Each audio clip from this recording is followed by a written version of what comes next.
My son sent me a text message on Christmas Eve begging me not to come to his house. He said it was for my own safety. I ignored him. That night, I found my boy chained to a water heater in his own basement with a broken leg while his in-laws drank expensive champagne upstairs. They thought they were dealing with a retired mechanic driving a beat-up truck. By the time the sun came up on Christmas morning, they realized they had started a war with the wrong man. It was 8 o'clock in the evening, and snow was hammering down hard over Cleveland. I was settled into my recliner, eyes fixed on the little plastic tree I'd propped up in the corner of the living room. When you're 68 and living alone, Christmas doesn't carry much weight anymore. My wife passed 5 years ago, and my son Damon was usually tied up with his architectural firm or his wife Renee. I figured maybe a phone call would come, maybe a card, but nothing beyond that. To the outside world, I'm a plain and simple man. I drive a 2012 Chevy Silverado that's had better days. Welcome back to Honor Revenge Stories, where we tell the stories that remind us what loyalty, patience, and quiet strength can accomplish. If this is your first time here, I'm glad you found your way. Go ahead and tap that subscribe button so the next story comes straight to you without you having to hunt for it. Before we begin, I want to hear from you. When you sit down with a story like this one, what are you hoping to walk away with? Drop it in the comments. I'd genuinely like to know. One quick note, some details in this story have been shaped for the purposes of storytelling, and any resemblance to specific real people or events is purely coincidental. It's the message underneath that matters. I wear flannel shirts and work boots. Most people look at me and see a retired laborer coasting on a pension. That is exactly what I want them to see. They don't know about the 40 years I spent building infrastructure across this state. They don't know about the commercial real estate portfolio I run quietly out of my home office. They don't know I could buy their entire neighborhood with a single wire transfer. I learned long ago that silence is power. My phone buzzed on the side table. The screen lit up with a message from Damon. I smiled, figuring he was wishing me a Merry Christmas. But when I read the words, my blood went cold. Dad, do not come over. Stay away. They are here. It is dangerous. I am sorry. I stared at that screen for a long moment. Damon was a strong man, 32 years old, 6 feet tall, built like a linebacker. He did not rattle easily. For him to send a message like that, something had gone seriously wrong. I didn't write back. I didn't call him to ask questions. I got up and walked straight to my bedroom closet. There's a floor safe in there, and inside it sits my old Springfield 1911. I pulled it out and checked the magazine. Full. I hoped I wouldn't need it, but my gut was already telling me this night wasn't going to be about exchanging gifts. I pulled on my heavy coat, grabbed my keys, and headed out into the storm. The drive to Shaker Heights normally ran about 30 minutes, but the ice stretched it to 45. I drove with my mind locked on one thing. My hands were clenched around the steering wheel, tight enough to turn my knuckles white. Damon lived in a gated community, but I knew the code. I'd paid for the house after all, though nobody knew that, except Damon and my lawyer. To Renee's family, I was just the old man who showed up to fix things around the house for free. I eased my truck onto the street a block from Damon's driveway. I cut the lights in the engine. Snow was falling in silence, blanketing everything in white, but the house down the block was blazing with light. I covered the rest of the distance on foot, hugging the shadows beneath the big oak trees lining the street. The cold gnawed at my face, but I barely registered it. My attention was locked on the wide bay windows of the living room. The curtains were thrown wide open as though the people inside wanted an audience for their party. I moved closer, stepping over a low hedge until I had a clean angle inside. What I saw made my jaw go tight. The room was packed with people, but Damon wasn't one of them. I spotted Clint and Lorinda right away. Renee's parents. The kind of people who kept a smile on their face for you and made jokes about your skin color the second you were out of earshot. I had put up with them for Damon's sake, but I never once trusted them. Clint was squeezed into a tuxedo that was losing the battle around his midsection. He was planted in the center of my son's living room, gripping a bottle of vintage champagne. I recognized the label. It was a bottle I'd given Damon for his 5th anniversary worth $3,000. Clint was shaking it hard, spraying foam across the hardwood floors, while a crowd of strangers cheered him on. Lorinda was draped across the Italian leather sofa in a fur coat I knew belonged to Damon's mother. Her head was thrown back, laughing, a wine glass in one hand, a cigarette in the other. Ash was drifting down onto the pristine white rug. The disrespect was something you could almost touch. They were tearing the place apart like it was a cheap motel room. But where was Damon? Where was Renee? I swept the room again.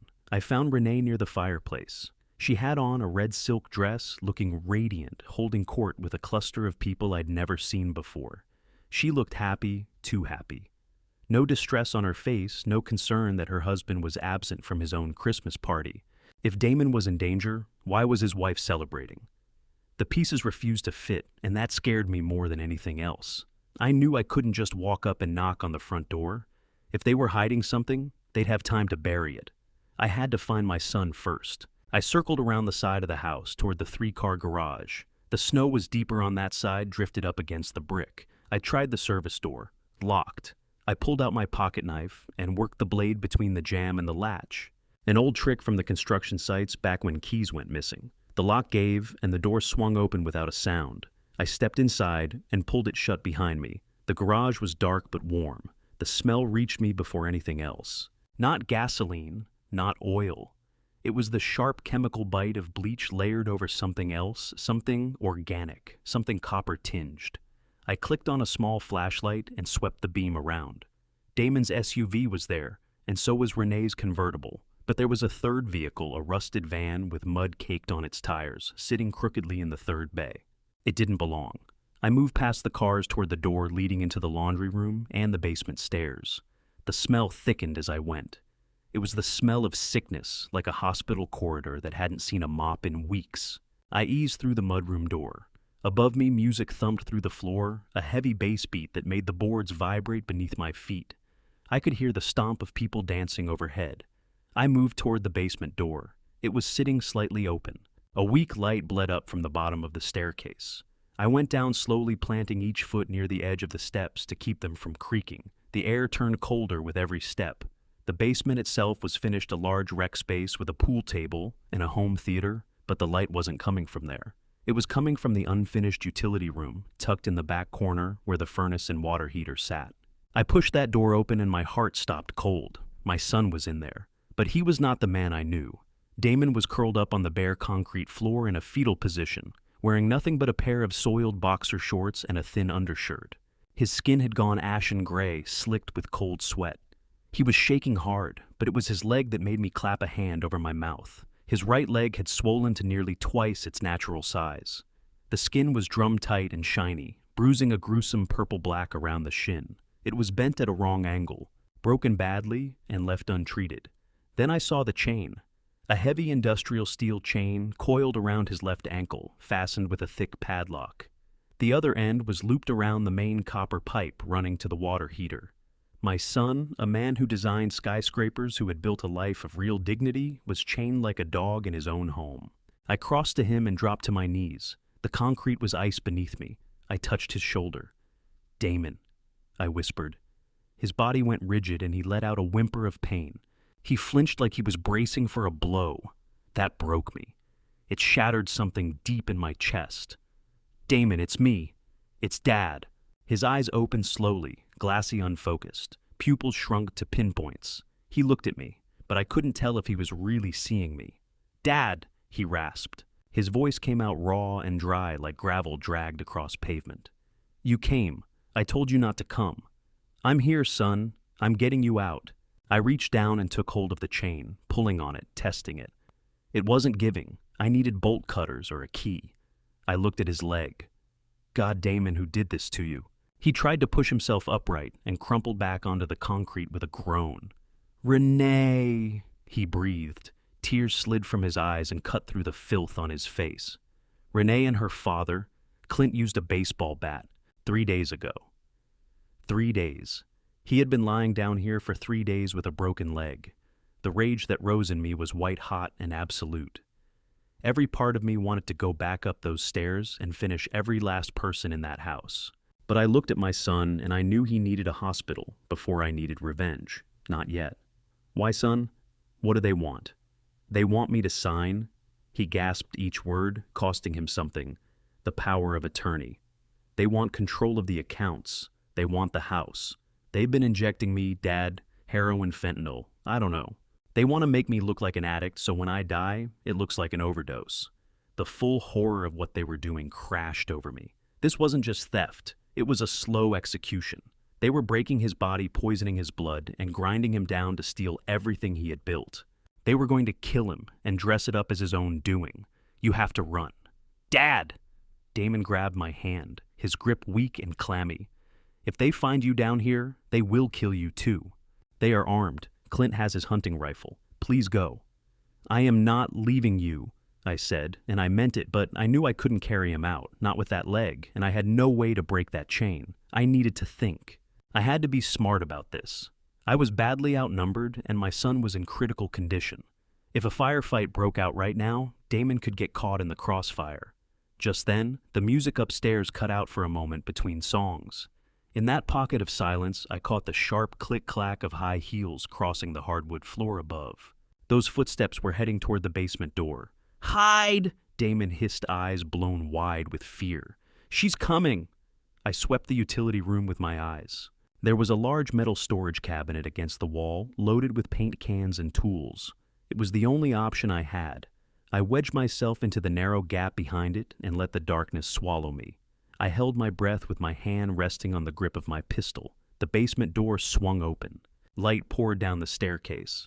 A woman's voice drifted down, humming a Christmas carol. Renee. She sounded cheerful. She sounded like a completely different person. But the moment her feet hit the bottom step, the humming stopped. Wake up, sleeping beauty, she said, her tone flipping in an instant from light to lethal. She walked into the utility room. Through the crack between the cabinet and the wall, I had a clear line of sight. She was carrying a plastic bowl of what looked like watered-down oatmeal. She stood over my son and looked down at him with pure contempt. "Did you miss me?" she asked. Then she nudged his broken leg with the pointed toe of her stiletto. Damon let out a raw, guttural scream of agony that bounced off the concrete walls. "Oops, sorry, honey," she giggled. "I brought you Christmas dinner, but you only get to eat if you sign the papers. Are you going to be a good boy, or do you want another injection?"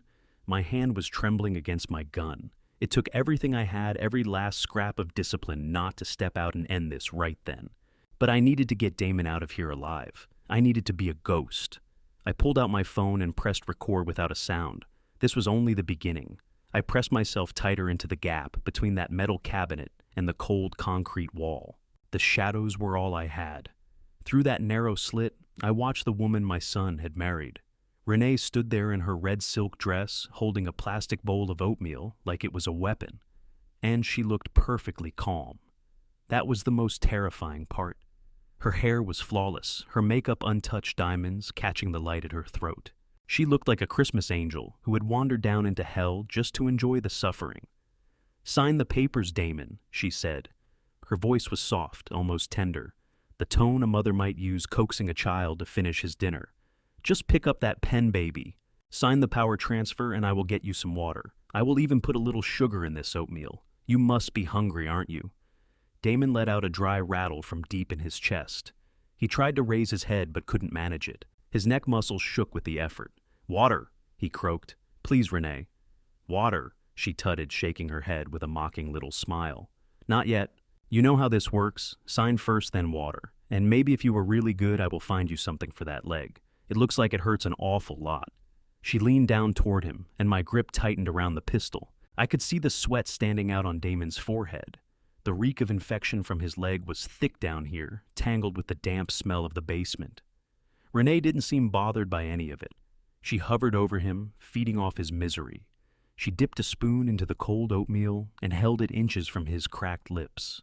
Damon opened his mouth, the reflex of a man desperate for anything at all. Renee pulled the spoon back at the last second, letting the gray slop drop onto his bare chest. "Oops," she giggled. "Look at you. You are such a mess. You cannot even feed yourself. This is why you need me handling the accounts, Damon. You are unfit. You are a junkie. You are pathetic." I bit the inside of my cheek until I drew blood. The rage was a physical thing pressing against the inside of my chest building, like heat in a sealed room. I wanted to step out from behind that cabinet and finish her. It would take 2 steps, 1 shot. It would be justice. But I was a man who had spent his life putting up buildings. I knew that if you tear out the foundation without a plan, everything above it collapses on your head. If I shot her now, her parents upstairs would hear it. They'd come down armed. My son was chained and couldn't move. He'd be in the middle of it, and even if we made it out, the police in this town answered to her uncle. They would paint me as the deranged father-in-law who broke into a house and shot a young woman on Christmas night. I had to wait, as I had to be stone. Renee straightened up abruptly, done with her game. She tossed the bowl onto the floor near Damon's head, spilling what was left into the dirt. "Eat it off the floor if you want it," she said flatly, all the fake warmth gone. Her phone rang. She dug it out of her purse and checked the screen. Something on it made her face light up. She answered and pressed it to her ear, turning away from Damon, but staying in the room. I held my breath and carefully shifted my own phone to make sure the microphone was pointed right at her. "Hey, baby," she said. Her voice shifted again, low, warm, intimate. This was not the voice of a wife talking to a friend. "No, don't worry about him. He's down here. He's practically a vegetable." She paced the concrete in those heels, the clicking sharp and rhythmic like a clock counting down. "Yeah, I gave him another dose an hour ago. A big one. Fentanyl mixed with those horse tranquilizers my dad got. He doesn't even know what day it is. He thinks it's still Tuesday." She laughed, a cold, tinkling sound that made my skin crawl. "Listen, we need to move faster. The bank called about the liquidity hold on his firm's account. They're getting suspicious about why the CEO hasn't shown his face in 3 weeks. We need that signature tonight. If he dies before he signs the transfer into the trust, the money goes into probate and his old man might contest it." I listened, my heart slamming against my ribs. Damon wasn't just a successful architect. He was the CEO of Hallbrook Design Group, a firm that had reshaped the skyline of Cleveland. He had assets worth millions, properties, patents, investments built over years. I had taught him how to grow wealth, how to guard it, but I had never taught him how to defend himself from someone like her. I had failed him. Renee paused, listening to whoever was on the other end. "Don't worry," she said breezily. "We have the story locked in. Everyone thinks he relapsed. I have been posting sad updates on Facebook for weeks asking for prayers for his addiction battle. When he finally kicks the bucket, everyone will call it a tragedy. But nobody will be surprised." The grieving widow walks away with the sympathy and the portfolio. It is perfect.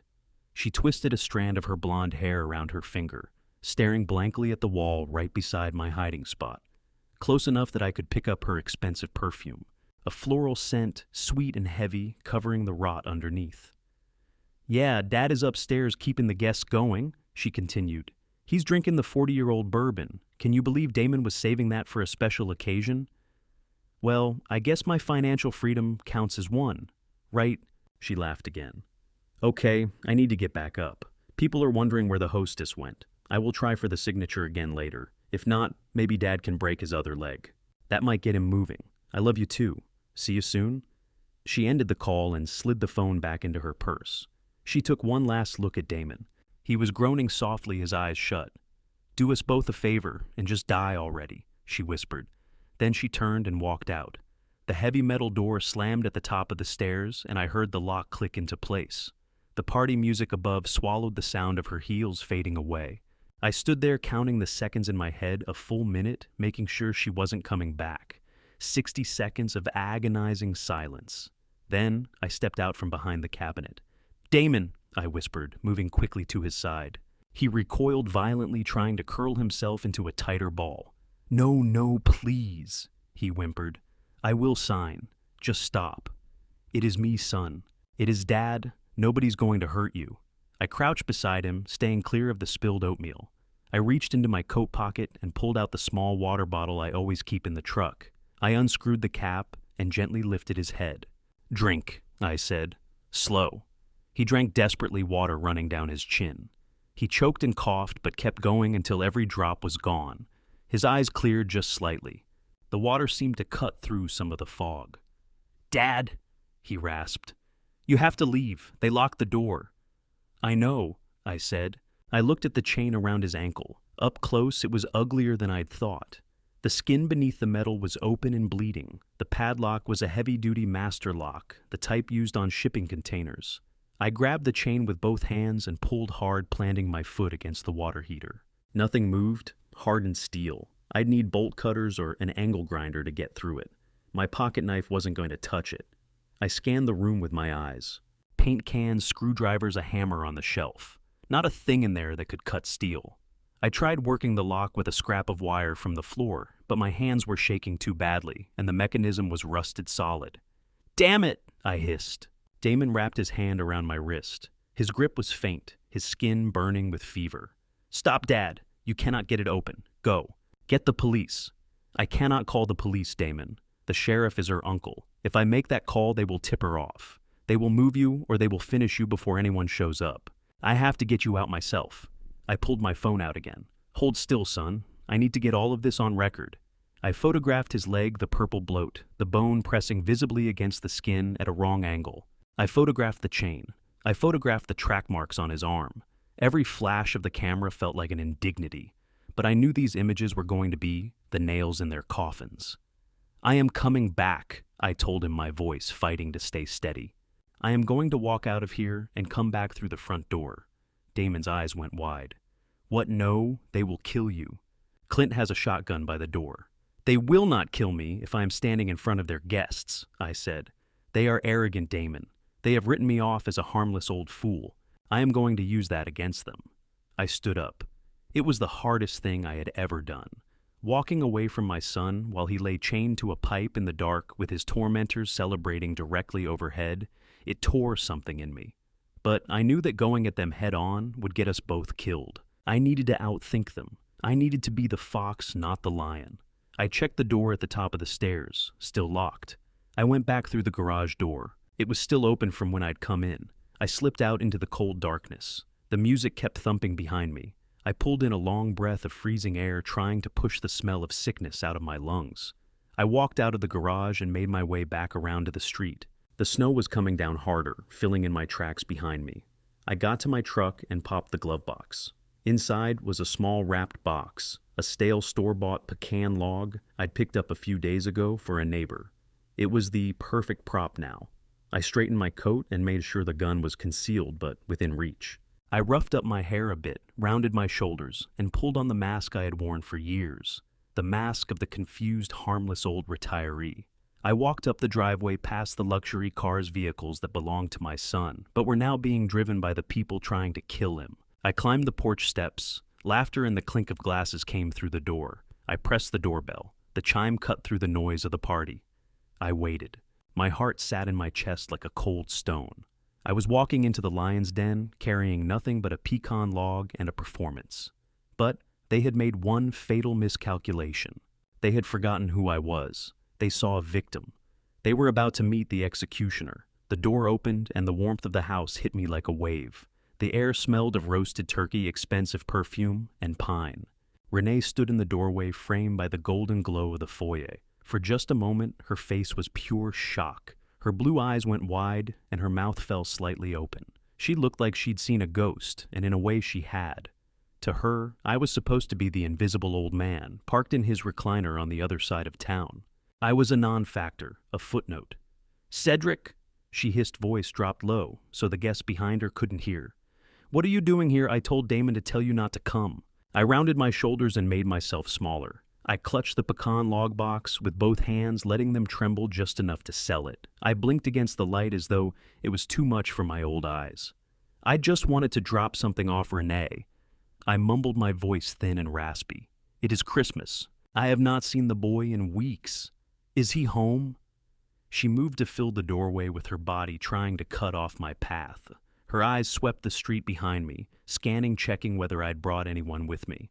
When she spotted only my beat-up truck parked down the block, her shoulders dropped, but her eyes stayed cold. "He is not here, Cedric," she said, without missing a beat. "He is sick. He does not want visitors. You need to go." She began pushing the door closed. I pressed the toe of my heavy work boot into the gap. It was a small move, barely noticeable, but it stopped the door cold.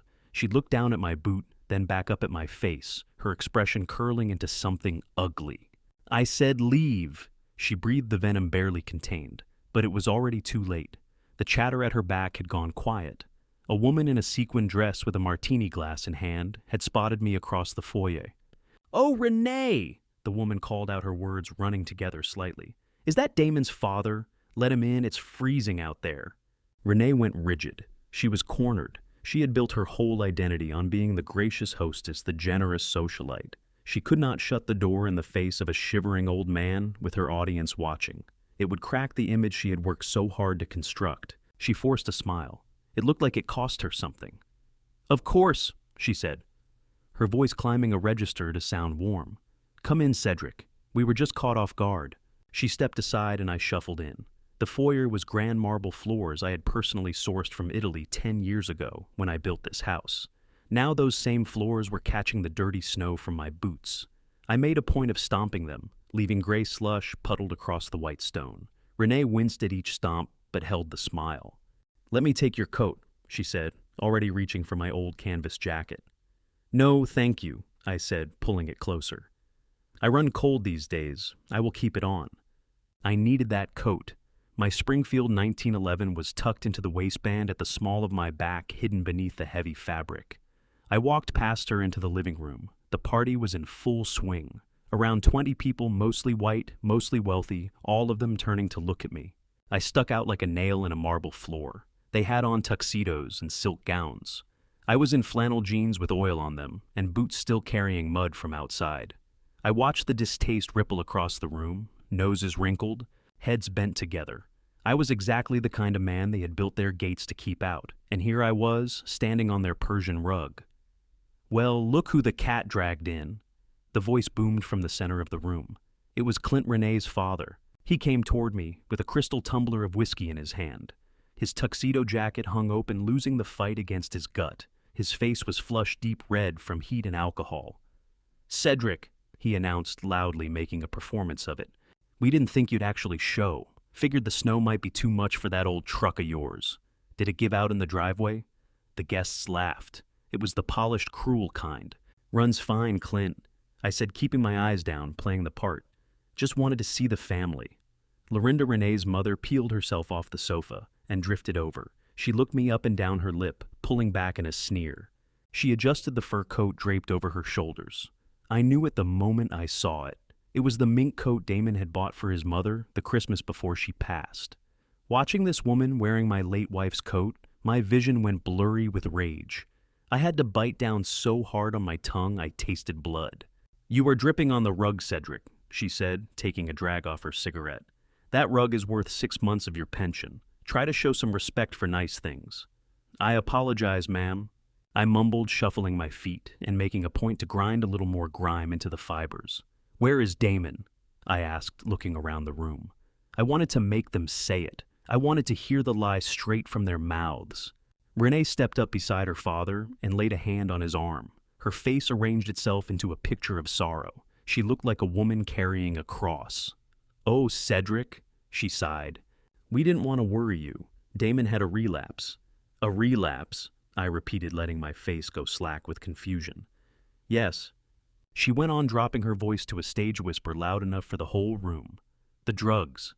He has been spiraling for weeks. We had to get him into a facility this morning. He was out of control, Cedric. He was becoming dangerous." A wave of sympathetic murmuring moved through the crowd. "Poor Renee," they whispered among themselves. "Dealing with an addict husband. She handles it so well." I felt my phone in my coat pocket catching every word of it.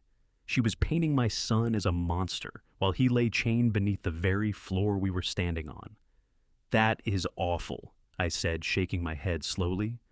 "My poor boy. Is he going to be all right?" "He is exactly where he needs to be," Clint cut in. He took a long pull from his drink. "Don't worry yourself about it, old-timer. We have got everything under control. The accounts, the house, the business, all of it. Somebody has to be the responsible one, right?" He raised his glass in a mock toast. As his arm went up, the sleeve of his tuxedo slid back and I saw it. The platinum Breitling Navi timer. The dial caught the light from the chandelier. I knew that watch. I had given it to Damon when he completed his master's degree. I had it engraved on the back with the words, "Forge your future." "That is a fine-looking watch, Clint," I said, lifting a trembling finger toward his wrist. "Looks like it cost something." Clint laughed and glanced down at it with obvious pride. He puffed his chest out. "Yeah, she's a beauty, all right. A little token from my son-in-law. He handed it over before he left. Said he'd rather a real man wear it than have it get pawned for dope money." Liar. Thief. Vulture. The words screamed through my head, but my face stayed blank. "Well," I said, "he must think a great deal of you. That is what family does." "Cedric," Lorinda chimed in, blowing a stream of smoke toward the ceiling. "Real family looks after one another. Speaking of which, did you come here tonight to ask for money again? Because the Damon Hallbrook Bank is closed until he gets himself clean. I could see the guests leaning in, enjoying every second of the show. To them, I was just a charity case, a leech at the door. "No, ma'am," I said, reaching into my coat pocket. "I came to bring a gift. It is Christmas after all." I produced a crumpled white envelope faintly stained with coffee from my truck's cup holder.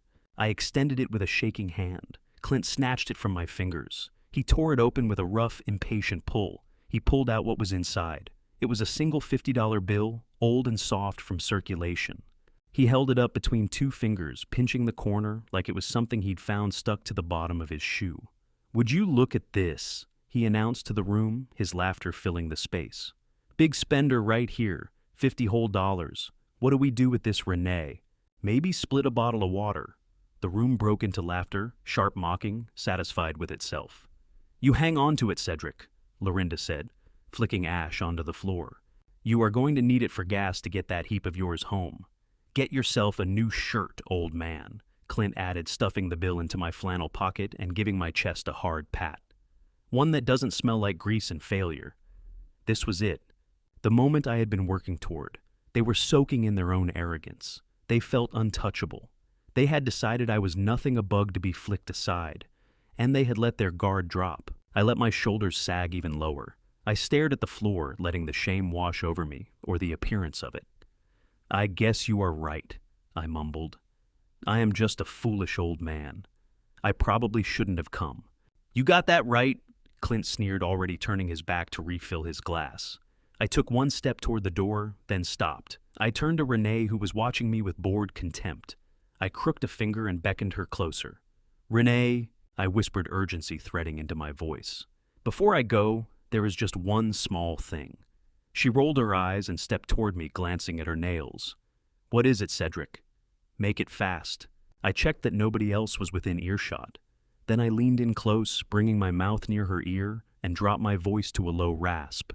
"It is about the gift," I said. "That $50 was all I had on me. But I have got something else out in the truck," she exhaled loudly. "I do not want your old junk, Cedric." "No, listen," I hissed.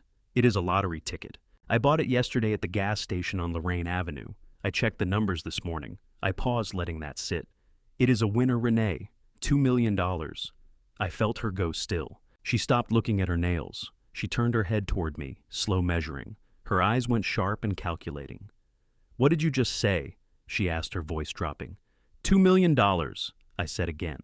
"But there is a problem. I lost my ID last week. I cannot go in to claim it myself. I need somebody to sign the back as a witness and claim it on my behalf. I was planning on asking Damon. I figured if he put his name on it, he could keep half, give him a real foundation when he gets back on his feet." I patted my chest pocket where a worthless slip of paper sat folded. "But since he is away, and since you all clearly do not need the money, I suppose I will just go. Maybe I can track down a lawyer or somebody downtown come Monday." I turned for the door, taking a slow shuffle of a step. "Wait!" Renee seized my arm. Her grip was firm, her nails pressed into my coat sleeve. The contempt was gone from her face, stripped clean away and replaced by something raw and hungry. The same look a shark gets when blood hits the water. $2 million, she whispered. "You are certain?" "I checked it 3 times. I said, nodding with the enthusiasm of a bobblehead. Every number matched. "But I am scared, Renee. I do not know how to handle money like that. Those lawyers downtown, they will take advantage of a man like me." She licked her lips. Her eyes flicked to her parents, still busy refilling their glasses at the bar, then back to me. I could see the machinery turning behind her eyes. $2 million was serious money even for this crowd. Cash. Untraceable if handled right. And it was sitting in the pocket of a senile old fool. "You do not need a lawyer for this, Cedric," she said, her voice going warm and smooth as syrup. "That is exactly what family is for. We can take care of this for you." "But Damon is not here," I said, letting worry creep into my voice. "I wanted it to go to him." "I am his wife," she said, squeezing my arm. "What belongs to him belongs to me, and what belongs to me is his. If you sign it over to me, I will put it in our joint account. It will be there waiting for him when he comes home from rehab. It will help him get back on track, Cedric. It could save him." She looked at me with wide, earnest eyes. A masterclass in manipulation. Really? I said, letting my own eyes go wide with fragile hope. You would do that for him. Of course, she smiled. I love him, and I love you, Dad. We want to see you taken care of, too. She glanced back at the party over her shoulder. Why don't we step somewhere quiet? She proposed it herself. Just the two of us. Show her the ticket, work it out quietly. No need to make a scene with guests all around. I paused, pretending to weigh the offer. All right, I said, but I need Damon's signature on the guarantor line. It's a specific kind of ticket, requires 2 family members to sign. She went still for a beat. He's not here, Cedric. She repeated, her smile slipping just a fraction. I know, I said, pressing a hand to my forehead like a man trying to think through fog. But maybe you've got power of attorney. If you hold his power of attorney, you can sign in his place. Do you have that document? Her eyes brightened. That was the moment. The trap had closed. She needed that signature from Damon down in the basement to seize control of his finances. Now she believed she needed it to get her hands on my $2 million as well. The pressure was stacking up fast. I'm working on it, she said, stumbling over the words. Well, I said, clutching my coat, if we can't get this signed tonight, I may just head on home. My neighbor offered to drive me to the lottery commission come Tuesday. Said he'd put his name on it for a modest fee. No, she cut in fast, too fast. No, you can't trust neighbors. Listen, Cedric. Her eyes darted around the room. She made up her mind right then. I watched the decision land on her face. The hunger for money swallowed whatever caution was left. Damon is here, she said under her breath. He's upstairs resting. He's very ill, but for something like this, I think I can bring him around. You told the guests he wasn't here, I asked, putting on my best look of surprise. I had to protect his reputation, she said, smooth as oil.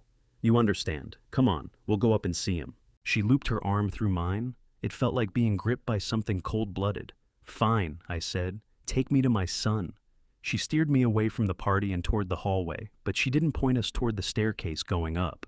She glanced at her parents, gave them a small, tight nod, and aimed me toward the kitchen and the mudroom door beyond. She was walking me down to the basement. She was guiding me straight back into the same hole I'd just crawled out of. But this time, I wasn't hiding.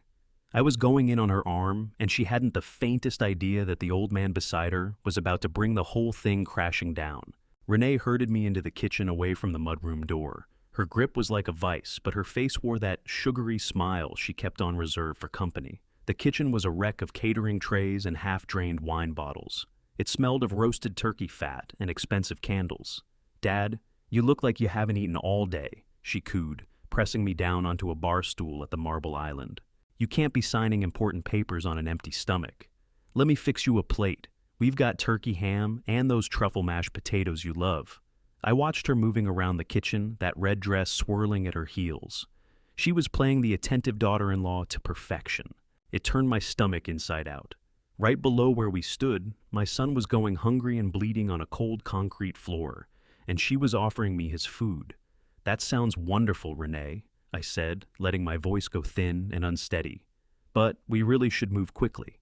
I was listening to the radio coming over here. The announcer said the Lottery Commission is closing its fiscal year books tonight at midnight. If we don't file the claim by then, it rolls into next year and the tax burden doubles. Or it may expire altogether. I can't keep all the rules straight. I rubbed my forehead, selling the part of the rattled old man. I needed urgency. I needed her to panic. Panic makes people careless. Tonight? She asked, pausing with a carving knife in her hand. Are you certain, Cedric? That doesn't sound right to me. I just don't know, I said, shrugging helplessly. That's what the man on the radio told listeners. I can't afford to hand half of it over to the government, Renee. $2 million is a lot of money, but $1 million is considerably less. We need Damon's signature right now. Can't we just go up to him? She set the knife down. That glint of greed flared right back into her eyes. She checked the oven clock. It was almost 9 o'clock. Eat first, she insisted, sliding a plate of cold turkey in front of me. I need to look in on him. He was out cold when I last checked. I want to make sure he's presentable before you come up. She patted my hand. Her skin was ice. You stay put right here. Don't go anywhere. I'll be right back. She turned and bustled out toward the living room, where her parents were holding court among the guests. I watched her go. I didn't touch the food. I knew better than to put anything from this house in my mouth. I eased off the stool and slipped to the doorway, pressing my back flat against the wall where I could catch their words. Renee pulled Clint and Lorinda into a tight huddle near the wet bar. The music was cranked up, but I'd spent 30 years on construction sites picking out the crack of a failing support beam over screaming diesel engines. I could hear a whisper in a hurricane. "He's got a winning ticket," Clint said, his voice low and rough. $2 million. He showed me the receipt. "He didn't show you the actual ticket, though," Lorinda countered, pulling a drag off her cigarette. "He's senile," Mom Renee hissed. "He doesn't even know what day it is. But if he walks out of here with that ticket, we lose everything. We need that money. The bank is going to foreclose on this house inside a month if we don't get into Damon's accounts. This ticket is the only thing keeping us afloat. So, bring Damon up," Clint said. "Clean him up, put him in a chair, and make him sign." "We can't bring him up," Renee shot back, furious, and hushed. "Look at who's out there. If anyone catches a glimpse of his leg, Clint, you snapped his femur. It's black and purple and twice the size it ought to be. He smells like a sewer drain. We can't march him through a Christmas party." "Then take the old man down there," Lorinda said, "and let him see his son chained to a water heater," Renee snapped. "Are you out of your mind? Cedric might be old, but he's got a loud mouth. One look at that and he goes straight to the police." Silence sat heavy between them. I could almost hear the machinery grinding in their skulls. They were caught between what they wanted and what they'd done. "Drug him," Clint said. His voice was flat, scraped clean of anything resembling conscience. "What?" Renee asked. "Put something in the old man's drink, the same stuff you're giving Damon. Knock him out cold. Once he's under, we lift the ticket from his coat pocket. We forge Damon's signature on the guarantor line. When Cedric comes around tomorrow, we tell him he had a spell. Tell him he signed it and we already submitted it. He's muddled enough that he'll buy it." My hand drifted to the gun, tucked against my lower back. They were calmly discussing poisoning me a few feet from where I stood. "That could work," Renee said, drawing the words out slowly. "I have the liquid fentanyl in my purse, just a few drops. He's elderly, so we'll need to be careful, can't kill him. Not here anyway." "Do it," Lorinda ordered. "Get him a drink, make it strong enough to bury the taste." I slipped back onto the bar stool and sat down, my heart hammering hard against my ribs. They were escalating. They were desperate. I had to move. Renee swept back into the kitchen a moment later. She was carrying 2 glasses of eggnog. A wide plastic smile stretched across her face, but her eyes were dead behind it. "Here we are, Cedric," she said brightly. "A little Christmas toast while we wait for Damon to wake up. I put a touch of bourbon in yours, just the way you like it, something to warm you up." She set the glass down in front of me. The liquid was thick and pale, dusted with nutmeg on top. It looked harmless. It looked like poison. "Thank you, sweetheart," I said, eyes fixed on the glass. "You're very thoughtful. Go ahead, drink up." She urged, watching me without blinking. I lifted the glass. The bourbon hit my nose, strong, masking anything else that might be lurking beneath it. I brought the rim to my lips. Renee held her breath. Right then, a peal of laughter exploded from the living room. Someone had dropped a glass. "Oh, goodness!" I exclaimed, throwing a startled flinch into my shoulders. My hand lurched and eggnog sloshed over the rim and spread across the marble counter. "Careful!" Renee snapped, her composure cracking. "I'm so sorry," I said, snatching up a wad of napkins. "I'm just terribly clumsy anymore." While she spun around to grab a towel and help with the mess, I moved with the quickness of a man half my age. I tipped the contents of the glass into the large potted fern sitting in the center of the island. By the time she turned back around, the glass was empty and I was dabbing my mouth with a napkin. "That hit the spot," I said, exhaling with satisfaction. "Really did." "You finished the whole thing?" she asked, eyes going from the empty glass to me. "Every last drop." I lied, but then, "Oh." I clutched my stomach and bent forward with a groan. My face knotted up in manufactured pain. "What's wrong?" she asked, taking a step back. "My stomach," I moaned. "All that rich food, the bourbon." "Oh dear, I need a restroom right now." "The guest bath is down the hall," she said, gesturing toward the foyer. "No, no," I said, shaking my head. "I can't let those people see me like this. It's embarrassing. Is there somewhere else?" "Use the one off the mudroom," she said, flicking her hand like she was swatting a fly. "Just go." That was exactly the door I needed.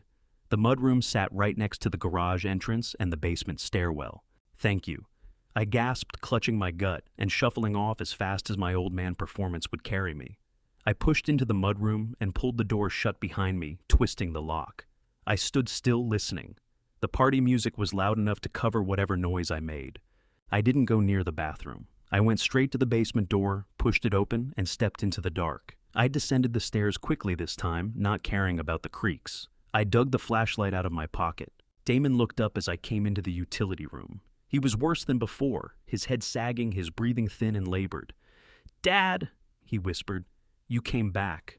"I told you I would," I said, dropping to one knee beside him. I fished a small plastic bag from my coat pocket, the kind I used to store spare screws on job sites. "I need you to be strong, son," I said. "I need proof. I need the world to know exactly what they've been putting into your blood." I took his arm. Near the crook of his elbow, there was a fresh puncture wound beating a tiny drop of blood. I pressed a clean corner of my handkerchief against it, then folded the cloth into the bag and sealed it. Then I reached into my other pocket and worked the nail clippers off my keychain. I snipped a small lock of his hair and tucked that into a second bag. Those samples would reach a private lab before the night was over. By morning, I'd have a toxicology report that would nail them for attempted murder. They tried to drug me too. I told him, voice low and flat. "They think I'm sprawled out upstairs right now." Damon's fingers dug into my coat sleeve. "Dad, look." He pointed to the far corner of the room behind the water heater. I trained the flashlight beam there. Sitting in the shadows was a shovel, a bag of lime, and a roll of thick plastic sheeting. "They've been digging in the crawl space," he said, tears cutting through the grime on his face. "They were talking about it yesterday. They're not going to let me go, Dad, not even if I signed." I stared at those burial tools and felt something cold settle inside me. This wasn't theft. It was an execution being carried out in slow motion. "I know, son," I said. I holstered the flashlight and drew my gun, checking the safety. "I'm going to pull you out of here, but first I have to tear their world apart." At the top of the stairs, the doorknob rattled, then came hard pounding against the wood. Renee's voice pushed through, muffled but sharp. "Are you in there? Why is this door locked?" I looked at Damon. "Play dead," I whispered. "Don't move. Don't make a sound." I rose and stepped back into the shadow of the storage cabinet, but this time I wasn't hiding. I was standing ready. The lock at the top of the stairs clicked. She had a key. The door swung wide. "Cedric," she called out. I said nothing. I let the silence of the basement do the talking. She took one step down, then another. She was coming to check on her trap. What she'd forgotten was that before you get close to a wounded animal, you make sure it's actually down. And I was very much alive. The small red recording light on my phone was the only steady thing in the trembling dark of that utility room. I knelt beside my son, the cold damp of the concrete working through my jeans. The stench of bleach and sickness was thick enough to taste, but I forced myself to stay sharp. I needed this to hold up. I needed a jury to feel that cold floor and smell that fear. "Damon, look at the lens," I whispered, urgency scraping my voice raw. "Tell me exactly what she said to you. Tell me what she's demanding." Damon raised his head. His face was a portrait of suffering skin, ashen slick with sweat. He looked into the camera pupils blown wide from the pain and whatever they'd been pumping into him. "She wants the deed, Dad," he rasped, his voice splitting. "She wants me to sign the house over and hand her the liquid assets. She said if I don't sign tonight, she cuts the antibiotics. She said she'll let the infection take the leg." I moved the phone in a slow arc, panning down his body. I captured the bruising across his ribs, the raw chafing at his wrists, from where they'd had him tied before the chain went on. Then I held the frame on the leg. The camera recorded the swollen purple mass of it, the unnatural angle of the shin bone pushing against the skin. It was a brutal image, the violence those smiling people upstairs were capable of, documented in living color. I moved to the chain, filming the heavy padlock and the way it had worn into the skin around his ankle. "But Dad..." Damon seized my wrist, his hand burning. His eyes sharpened with sudden urgent realization. "She doesn't know. She thinks the house is in my name. She thinks the deed is sitting in the safe upstairs." "What are you saying?" I asked, keeping the camera going. "At the trust," he whispered. "When you bought this land for me 5 years ago, you put it in the Hallbrook Trust. You said it was about protecting the assets. I never changed it. I never told her. She's been torturing me for a signature that means nothing. She can't take this house because it isn't mine to give. It's yours." The words hit me like a fist to the chest. The irony of it was so sharp it nearly made me laugh out loud. Renee and her people were committing kidnapping and torture, staking their freedom on stealing a property that was legally in the name of the old man they'd just tried to poison.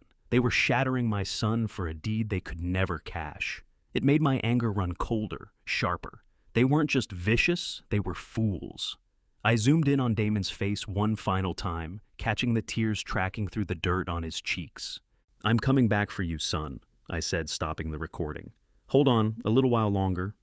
Then the floorboards overhead groaned. The music had died. In the quiet that followed, I heard boots hammering across the kitchen tile directly above our heads. Not the tap of heels, the hard, aggressive pound of a big man moving fast. "Where is the old man?" Clint's voice crashed down through the ceiling, muffled but unmistakable. "He's been in that bathroom for 20 minutes. Go check the mudroom, Renee." I went rigid. My window had slammed shut. They were hunting me. I heard the mudroom door shake in its frame upstairs, then a stream of curses. "It's locked!" Renee yelled. "He locked it from the inside." "Knock it down!" Clint roared. "He's pulling something. Get my bat." I looked at Damon. Every trace of hope I'd put in his face a moment ago was gone, wiped out by raw terror. "Hide, Dad!" he urged, pushing weakly at my arm. "They're coming." I got to my feet fast. The storage cabinet was no good now. That'd be the first place they checked. I swept the cramped utility room with my eyes. In the far corner, behind a massive piece of furniture, there was a narrow gap where the ductwork met the wall, tight thick with cobwebs and dust, but dark. I wedged myself into the space, pressing my back against the warm, vibrating metal of the furnace. I pulled my coat close, trying to dissolve into the shadow. I held my gun in both hands, palms slick. The door at the top of the stairs didn't open. It exploded. Wood splintered. Heavy boots came hammering down the steps. "Where are you, old man?" Clint shouted. He came crashing into the utility room. Through the gap in the ductwork, I had a line of sight on him. His face was scarlet, his tuxedo shirt hanging open at the collar and damp with sweat. He was swinging a wooden baseball bat, choking the handle so hard his knuckles had gone white. He looked like something barely human, just rage with a weapon attached. He brought the bat around and smashed it into the metal water heater. The clang hit like a thunderclap, ringing through the concrete walls and deep into my ears. Damon screamed, pulling himself into a ball to shield his own head. "Shut your mouth, junkie!" Clint snarled, driving a kick into Damon's ribs. "Where's your old man? I know he came down here." Damon wheezed, choking on a cough that brought blood. "I don't know," he managed. "He didn't come down here. No one came down here." "Liar." Clint swung the bat again, exploding a row of glass jars on the shelf directly above Damon's head. Shards rained down on my son. We poured him a drink. "We know he didn't touch it."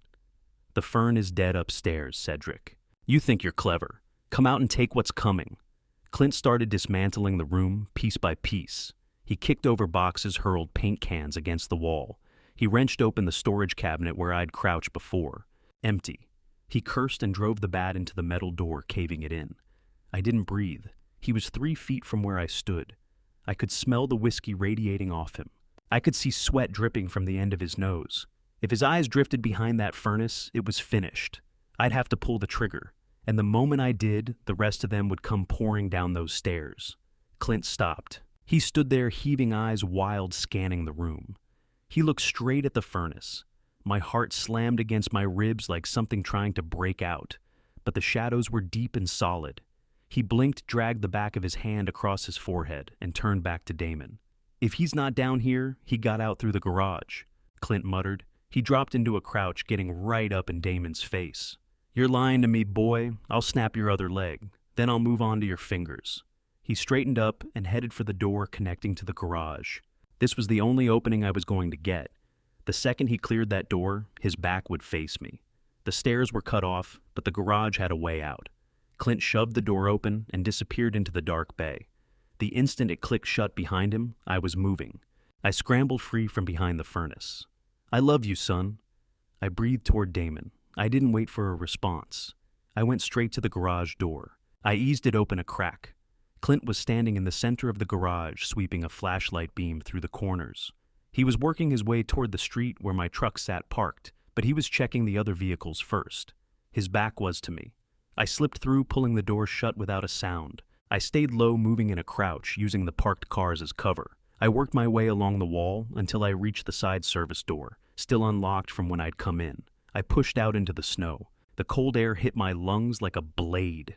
I didn't look back. I ran. I ran with the legs of a younger man burning on adrenaline and fury. I made it to my truck sitting under the oak trees. My hands were shaking so hard, I nearly scattered the keys across the snow. I drove the key home and turned it. The old Chevy engine thundered to life, a deep rumble that tore open the stillness of the night. The garage door flew up. Clint came sprinting out onto the driveway. He spotted my truck. He saw the red glow of the taillights cutting through the falling snow. "Hey!" he screamed. "Stop!" He cocked the bat back, then thought better of it and let it drop. His hand went to his waistband and came out with a pistol. Not a long gun, a handgun. He leveled it at me. I dropped the truck into drive and buried the accelerator. The tires clawed at the ice, spun, then bit. The truck fishtailed hard and launched forward. Bang A shot cracked the night air. I heard it go past, smacking into a tree trunk somewhere off in the dark ahead. He'd missed, but he had fired. He had tried to put me in the ground. I didn't lift my foot. I blew down the street with snow churning up behind me. I checked the mirror. Clint was standing in the road watching me go. The gun slack at his side.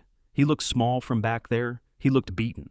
But I'd been around long enough not to believe that. He was just finding his footing, and so was I. Then the mirror filled with light, two blinding LED beams, slicing through the driving snow. Damon's black Range Rover, coming down that icy road like a missile. Clint was at the wheel. He wasn't done. He was running on whiskey and the cold terror of knowing that if I reached civilization, everything was gone. He hammered the throttle, pulling his front end up tight behind my rusted tailgate. He wanted to put me into a snowbank and bury the evidence with me. I tightened my grip on the wheel leather gloves, going taut. I knew every foot of this road. I'd poured the foundation beneath this asphalt 20 years ago. I knew where the crown dipped low and where black ice gathered in the shadows of the pines. Clint was a city man, born to stop and go, traffic and dry pavement. He figured the four-wheel drive and traction control of a six-figure SUV made him untouchable. He was wrong about that. Physics has no interest in your bank balance. He surged to clip my rear quarter panel and spin me out. I let him come close enough that I could make out the fury twisting his face in the mirror. Then I touched the brakes just enough to flash the lights without shedding speed. Clint flinched. He jerked left on instinct, trying to dodge a collision that wasn't coming. Rookie mistake. His tires found a sheet of glazed ice along the center line. The heavy SUV let go all at once. It didn't spin out, it just slid, carrying every pound of its momentum sideways like a runaway sled. I watched the Rover drift clean off the shoulder punch through a wooden guardrail posts, snapping like dry sticks, and nosedive into the deep drainage ditch running along the tree line. A white plume of snow erupted into the air and swallowed the hood. The headlights tilted up, throwing their beams uselessly at the sky. I never touched the brakes. I never looked back. I put it in high gear and let the whiteout take me. Once I was clear, I reached under the dash and pulled the burner phone from the hidden compartment. Not the phone I'd used to reach Damon. This was a satellite encrypted line I kept for business that demanded absolute silence. I dialed a number I hadn't written down anywhere. It rang once. "Crow here." The voice was sharp and awake regardless of the hour. "It's Cedric," I said, voice stripped flat. "Activate Clause 4. The line went quiet. A pause that meant he understood the weight of it. Clause 4 was the nuclear option, a legal protocol we'd hammered out a decade earlier, built for exactly the kind of scenario where local law enforcement was too dirty to touch. It authorized immediate aggressive intervention by private security under the umbrella of federal property law, bypassing county jurisdiction entirely. Clause 4 is an act of war, Crow said carefully. It cuts the county sheriff out completely. It brings federal eyes in. Once you do this, there's no unwinding it. You're declaring open war on the local jurisdiction. The sheriff is dirty, I cut in. My son is being tortured in his own basement. They've been poisoning him. I've got biological samples and video evidence. If I dial 911, the dispatcher tips the sheriff, and the sheriff tips his niece before a cruiser ever leaves the lot. By the time anyone shows up, Damon is dead, and I'm the one in cuffs. I need a federal writ of entry, and I needed it 10 minutes ago. "Understood," Crow said, and his voice shifted. The advisor gone, something colder taking over. "I'll wake Judge Clendon. He owes us a debt." I'll frame it as emergency preservation of assets for the Hallbrook Trust. The property is technically held by a multi-state corporation, so we can establish federal jurisdiction. I'll have the writ signed electronically and pushed to your secure server. Do it, I said. And Crow, I'm not going in alone. I'm calling Tatum. I ended the call before he could push back. I dialed the second number. Big Tatum picked up on the first ring. Tatum was a former Navy SEAL who ran my private security operation. He was the one man I'd trust at my back when things got ugly and there were no rules left. Merry Christmas, boss. Tatum said, his voice a low rumble. Calling to spread some holiday cheer. I'm calling to cancel Christmas, I said. Get Alpha Team together. Full tactical kit. Non-lethal as primary, but carry live rounds for backup. We're hitting a residential target in Shaker Heights. Hostile extraction. Tatum's voice dropped a full register, every trace of warmth gone. Who's the principal target? My in-laws, I said. They have Damon. He's chained up in the basement. They're armed and they've got nothing left to lose. I need the breaching kit. I need the thermal drones. And Tatum, bring the excavator. The excavator? Tatum asked. You want to dig a hole? No. I said, cold rage running like ice water through every vein. I want to open a door. What's coming next changed everything, and it cost more than I ever expected to pay.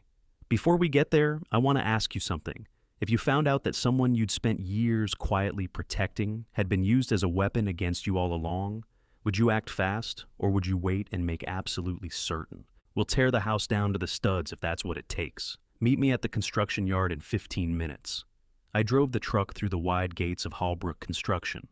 The sign out front was understated, just a weathered logo on a chain-link fence, but behind it sat a fortress of heavy industry. Rows of bulldozers, cranes, and dump trucks stood silent beneath the snow like sleeping giants.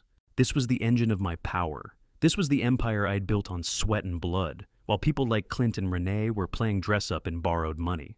I parked inside the main warehouse and crossed to my private office. I locked the door and flicked the lights on. I stopped in front of the full-length mirror in the corner. The old man looking back at me had hunched shoulders, a stained flannel shirt, and eyes that had worn defeat so long it had settled in. I despised him. I despised every day I'd kept that skin on to shield my son, only to watch it nearly get him killed. I stripped off the coat and let it hit the floor. I unbuttoned the flannel and dropped it in the trash. The muddy work boots came off next. I stood there in my undershirt, the scars along my arms and chest, telling the full history, violence, hard labor, said a life lived in the machinery of the world. I pulled open the gun safe behind my desk. I lifted out a Kevlar vest and strapped it across my chest, cinching the Velcro down tight. It felt like the grip of something familiar and reliable. I pulled on a black thermal tactical shirt and heavy canvas combat pants. I laced up steel-toed tactical boots. I seated the Springfield 1911 in the hip holster and tucked a compact 9mm backup piece into an ankle rig. Last came a black leather jacket, the hide thick and broken in. I faced the mirror again. The old man had vanished. Standing in his place was Cedric Hallbrook, the man who held 40% of the infrastructure contracts across the state of Ohio. The man who could halt the highway system with a single phone call. The man who had buried his competition not through courtrooms, but with asphalt. My phone buzzed. Crow. Judge signed the writ, he said. You have federal authority to enter and secure the property, but Cedric, watch yourself. The law's behind you, but a bullet doesn't check court orders. I ended the call and walked out into the warehouse bay. The bay doors were rolling up, letting the swirling snow gust through. Big Tatum was there, with 4 other men, built like granite formations, dressed head to toe in black tactical gear, each carrying a duffel bag packed with heavy equipment. Behind them, idling with a low diesel growl, sat a massive yellow excavator, its steel bucket resting against the concrete floor like a closed fist. Tatum caught my eye and gave a single nod. No questions. He read my face and knew. This had stopped being a rescue mission. It was a demolition. Let's move, I said, my voice carrying across the vast space. We have a party to crash. The convoy rolled down the dark suburban street like a procession of iron and steel. My black truck went first, followed by 3 armored vans painted with the markings of a municipal utility company. Behind them, rearing up through the snowstorm like a prehistoric beast on a flatbed trailer, came the yellow excavator. We cut the headlights as we approached the block and let the dark absorb us. The party inside my son's house was still burning, a warm, oblivious beacon spilling gold light across the snow. They were in there celebrating their win, dancing on the wreckage of my family, while Damon lay rotting in the basement below their feet. They had no idea the ground was about to move. We rolled to the curb and formed a barricade sealing off the driveway and the street. I lifted the radio. "Execute Phase 1, I said. Big Tatum's voice came back through the static. "Copy that, boss." Lighting them up. 6 high-intensity floodlights mounted to the vans fired simultaneously. The beams tore through the falling snow like white lasers and converged on the face of the house. Every window in the living room blazed with blinding light. Inside, I saw silhouettes freeze where they stood. The music cut out. The party was done. Tatum climbed out of the lead van in a heavy yellow hazmat suit and hard hat megaphone raised to his mouth. The amplified voice rolled across the neighborhood like a thunderclap, shaking icicles loose from the eaves. "This is emergency utility services. We have detected a critical methane gas rupture in the main supply line running directly beneath this foundation. The structure is compromised. I repeat, the structure is compromised. You have 2 minutes to clear the premises before we initiate containment protocols." A beautiful lie. Methane leaks are invisible, odorless, and they reach straight down into something primal in the human brain. Logic doesn't stand a chance. Inside the house, full panic took hold. I watched through the windshield as the front door blew open. Guests in evening wear poured out onto the snow, slipping, shouting, shielding their eyes from the wall of white light, not stopping for coats or purses or anything. They just needed distance from the bomb they were certain was ticking beneath their feet. I sat in my truck and watched the exodus. The rats I was after, though, were not running. Renee, Clint, and Lorinda were still inside. I knew exactly where their heads were. They couldn't leave. The moment they walked out, the utility crew would push through the door to locate the leak. They'd go into the basement. They'd find the chain, the broken leg, all of it. Their own crime held them in place like a steel trap. Inside the panic was a living thing. On the thermal tablet mounted to my dash, linked to the drone, hovering silently above the roofline, I could make out 3 heat signatures clustered in the kitchen near the basement door. They were moving in tight, agitated circles. "I need to call Uncle Roy." Renee's voice came through clearly over the directional microphone Tatum had aimed at the window. "He has to shut this down. Tell them it's a mistake." She yanked out her phone, her hands shaking so badly she nearly dropped it. On my own satellite phone, I watched for the confirmation from Crow. It arrived seconds later, a text. "Sheriff neutralized. Federal injunction served. He is not picking up." Renee pressed the phone to her ear. I could see her face in the window, lit up hard by the floodlights, the face of a cornered animal. She was shouting into it. Pick up, damn it. Roy, answer me." She pulled the phone away and stared at the screen. Tried again. Then again. Silence. Her safety net had been severed. Crow had done exactly what I'd asked. Local law enforcement had been formally notified. This was a federal asset recovery operation involving hazardous materials. The sheriff understood clearly interfere, and he'd be obstructing a federal investigation. He was corrupt through and through, but he wasn't suicidal. He was sitting this one out. "We have to move him." Lorinda shrieked, seizing Renee by the arm. "Take him out through the back right now." "We can't!" Renee shot back, shoving her mother off. "Look at those lights, Mom." "They've got the entire property ringed. If we drag a crippled man out the back door, they'll see every step of it. We are completely boxed in." "Then leave him," Clint bellowed. "Leave him chained where he is. We say he's unstable, that he did it to himself." "They won't buy that," Renee sobbed. "Not with the leg the way it is. Not with the infection. They find him like that, we spend the rest of our lives in a cell." The psychological weight was crushing them from all sides. The gas leak story forced a choice between their bodies and their secrets. In their minds, the house could go up any second. Every survival instinct in them screamed to run, but their greed had rooted them to the spot. They were completely paralyzed. "Time," I said into the radio. "Tatum, bring the hammer." Tatum signaled the excavator operator. The machine groaned to life, the diesel engine climbing from an idle to a full roar. The flatbed ramp dropped, and the excavator crawled down onto the asphalt steel tracks, grinding into the road surface. It pivoted toward the house, hydraulic arm rising. The bucket caught the floodlights and gleamed like the fist of something ancient and furious. The sight of that machine swinging toward their front lawn broke Clint wide open. The whiskey and the terror combined into something toxic and explosive. He was not about to stand and watch utility workers take his castle from him. He grabbed his shotgun from the umbrella stand beside the front door. "I am not losing this house," he roared. He kicked the door open and stepped out hard onto the porch. He looked half-mad tuxedo shirt, torn open eyes red and glazed. He leveled the shotgun straight at Tatum, who stood his ground near the lead van. "Back off!" Clint screamed. "Get off my property!" "There is no gas leak. You're trespassing. First man who moves another inch gets around." That was his fatal mistake. He was pointing a weapon at a federal contractor in a hazmat suit. He had just turned a utility emergency into an armed standoff, and my men were not utility workers. "Drop the weapon," Tatum said, his voice level, the megaphone carrying it across the yard. "Put it down, now." "Make me," Clint snarled, racking the shotgun. Tatum didn't flinch, didn't reach for anything. He simply nodded toward the shadow. Standing to Clint's right, a shadow Clint had never noticed. One of Tatum's team had circled wide and flanked the porch while the floodlights held Clint's eyes front. The man moved like water. He cleared the porch railing without a sound, landing silently at Clint's back. Before Clint could begin to turn, the operative had one hand on the shotgun barrel and the other locked around Clint's wrist.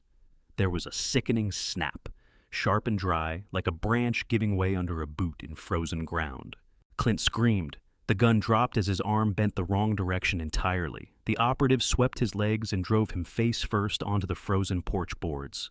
Zip ties secured his wrists behind his back in one continuous motion. Under 3 seconds, start to finish. The tough guy, the abuser, the man who'd swung a bat through my son's leg. Taken down like he was nothing. "Clear," Tatum called out. I pushed the truck door open and stepped out into the snow. I left my coat open. I wanted them to see the Kevlar underneath.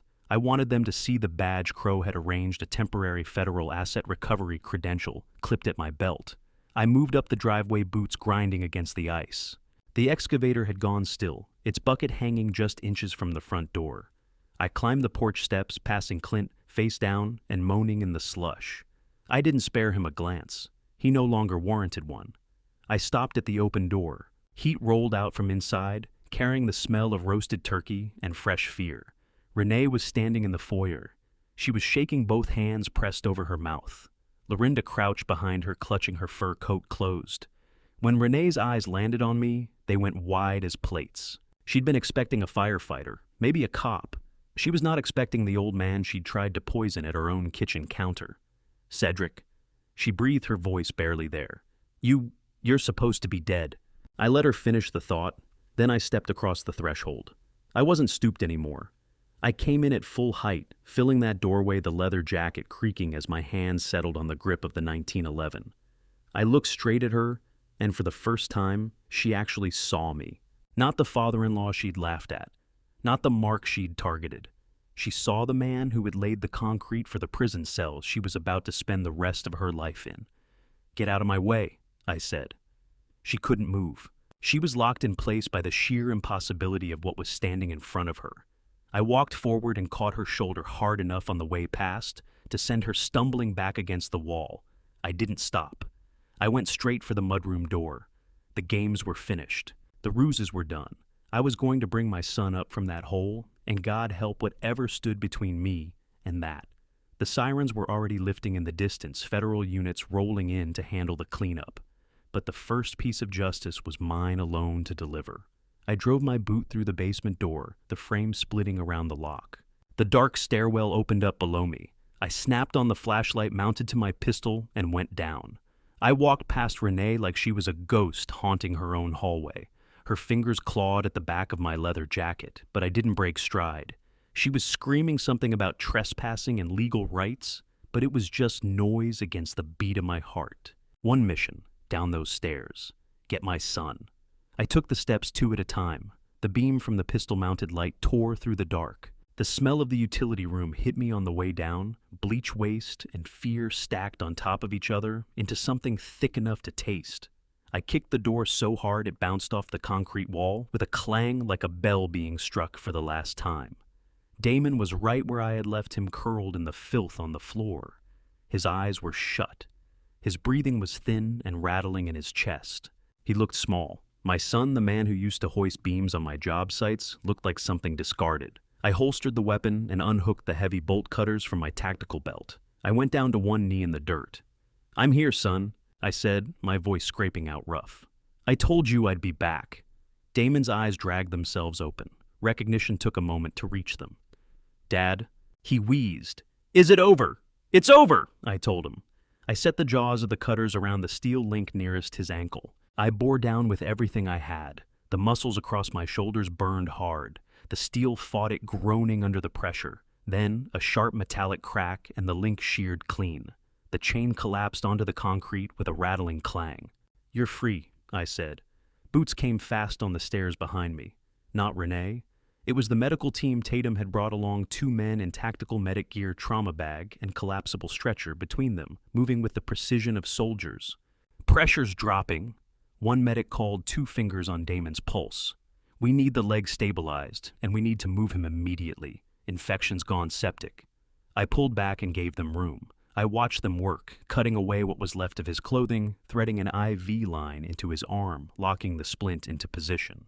It broke something in me to see him that way, but it also poured fuel onto the fire already burning low and steady in my gut. He was breathing. He was going to survive. And the people who had done this to him were going to answer for every hour of it in money and in years. "We're moving," the lead medic said. They raised the stretcher. I fell in behind them, hand resting on the gun, and we climbed the stairs. Coming up into the kitchen felt like surfacing the bright lights harsh after the dark of that pit. The party guests had scattered long ago, fled into the cold, but the real trouble was still standing her ground. Renee was planted in the center of the kitchen, directly blocking the path to the front door. She looked unraveled, hair gone wild, mascara tracked in black lines down both cheeks. She was waving a piece of paper above her head like it meant something. "Stop," she screamed. "You can't take him anywhere. He is my husband. I have rights." The medics looked back at me. "Move." I said the word dropping out of me flat and final. She didn't. She came forward and shoved the paper at my chest. It was a crumpled napkin stained brown, with a signature scratched across it in shaky handwriting I barely recognized as my son's. "He signed it," she cried out, her eyes wild. 10 minutes ago, I woke him up and he signed it. This house is mine now. His assets are mine. You are kidnapping him. You are trespassing on my property. Get out of my house." Pathetic. This was the last stand of someone who'd wagered everything on a hand that was already beaten. She genuinely believed a signature extracted through torture, scratched onto a dirty napkin, would hold up in any courtroom in this country. She thought she had won. I looked at the paper. Then I looked at her. "You think that scrap makes you the owner?" I asked, keeping my voice low. "It's a legal transfer," she shot back. "He signed it over to me willingly." The front door swung open. A blast of cold air pushed through the foyer, carrying snowflakes across the marble floor. A man walked in, wearing a wool overcoat over a well-cut suit leather briefcase in hand. It was Crow, my attorney. He took in the scene without hurry, the splintered door, the mud tracked across the marble, the zip-tied man face down on the porch, the woman in the kitchen coming apart at the seams. He didn't blink. He crossed directly to the kitchen island and set the briefcase down. "Mrs. Hallbrook," Crow said, his tone flat and unhurried. "I'm Everett Crow, legal counsel for the Hallbrook Trust." Renee spun on him. "Who are you?" she demanded. "Get out!" Crow paid her no attention. He opened the briefcase and drew out a thick file bound in blue legal paper. He dropped it onto the counter with a heavy, deliberate thud. "The document in your hand is worthless," he said, eyes still not on her. "Even if it carried a notary seal, which it does not, even if it hadn't been obtained under duress, which it plainly was, it would still be completely worthless." "Why?" she cried. "It's his house. He signed it over to me." "No," Crow said, settling his glasses. "It is not his house. Damon Hallbrook does not own this property. He does not own the vehicles sitting in that driveway. He does not own the accounts you have been trying to access." Renee froze. The hand gripping the napkin began to shake. "What are you talking about?" "This property," Crow tapped the file, "is owned by the Hallbrook family, a revocable trust. The beneficiary of that trust is Cedric Hallbrook. Damon Hallbrook is nothing more than a tenant holding a revocable lease. The vehicles are leased through Hallbrook Construction. The bank accounts are sub-accounts under the parent holding company." Crow looked up at her, a thin smile crossing his face.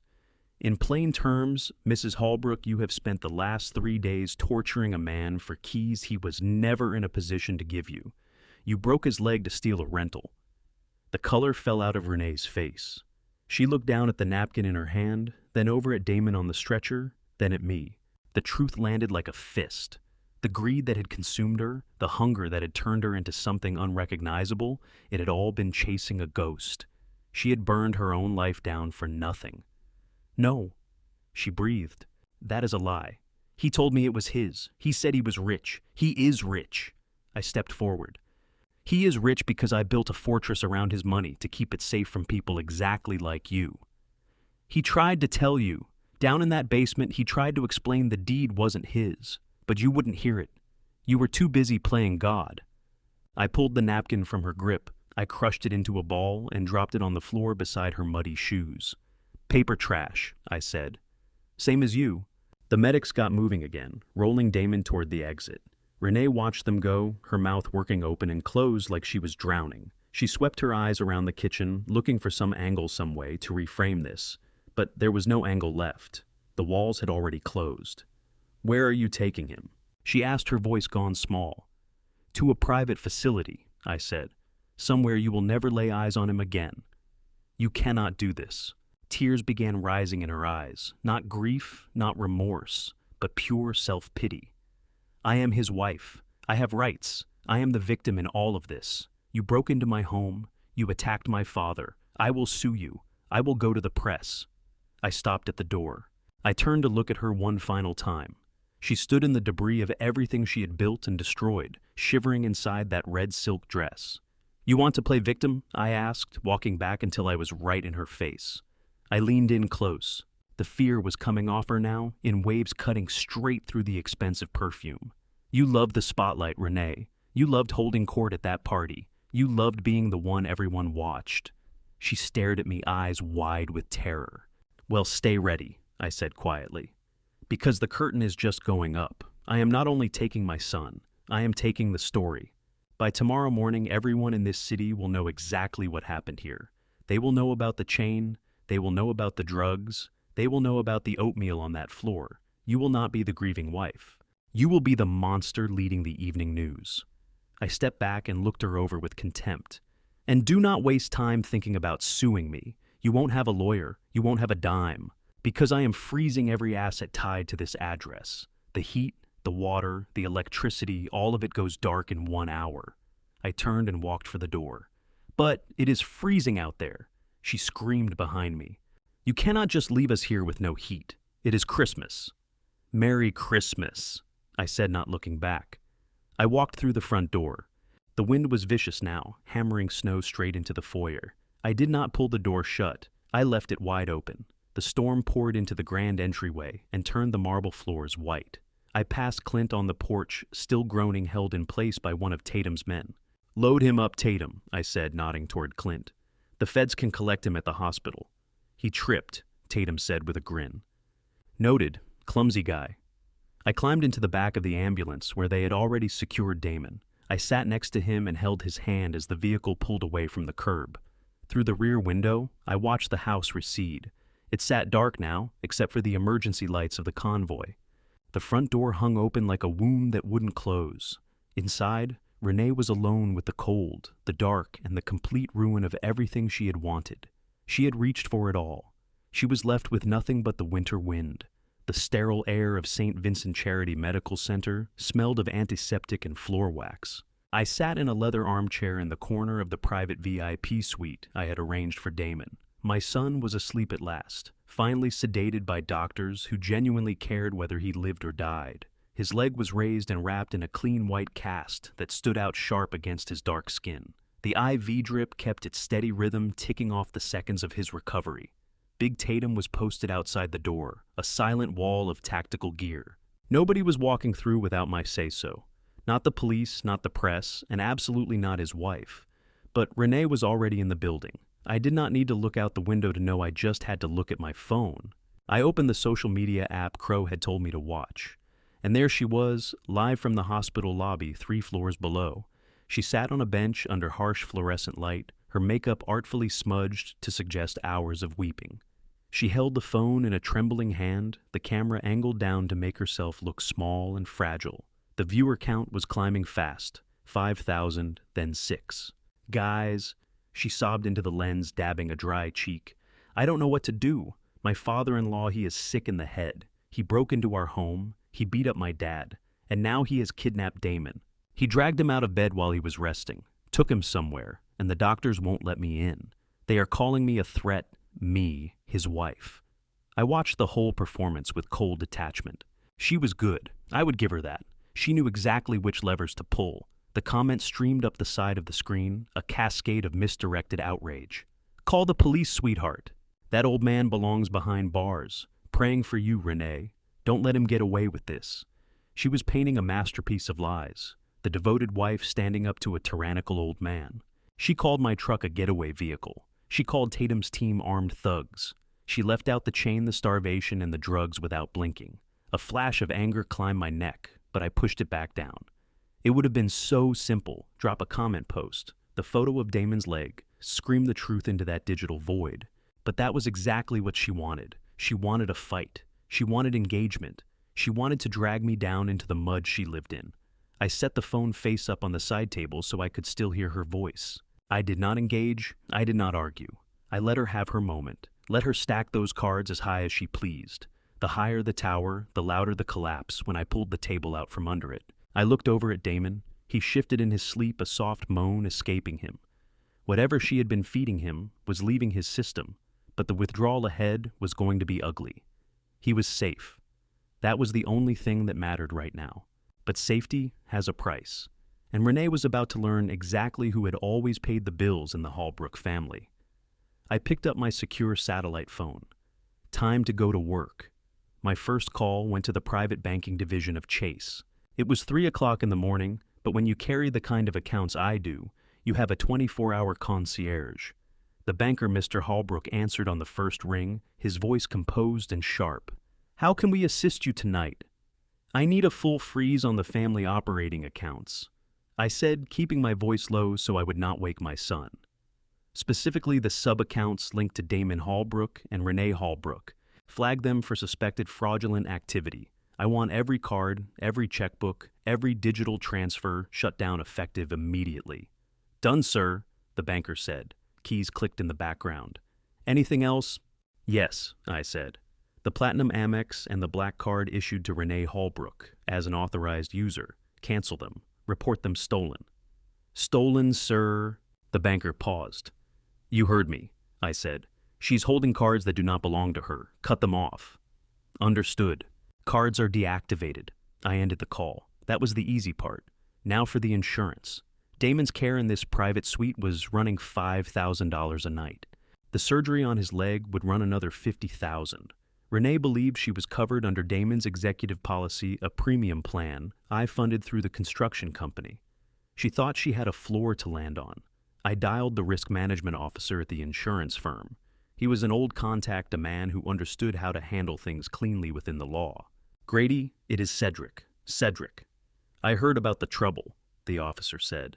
Is the boy all right? He is alive, I said. But there is a situation with the policy, the joint health coverage for Damon and his spouse. I want to invoke the morality clause. The morality clause was a vicious piece of fine print, typically reserved for executives who embezzled funds or committed felonies that brought embarrassment to the company. It gave the policyholder the right to strip a beneficiary of coverage instantly, no grace period. On what grounds? Grady asked. Attempted murder, I said flatly. The beneficiary tried to kill the primary insured. I have the police report number and the federal writ. Jesus, Grady breathed.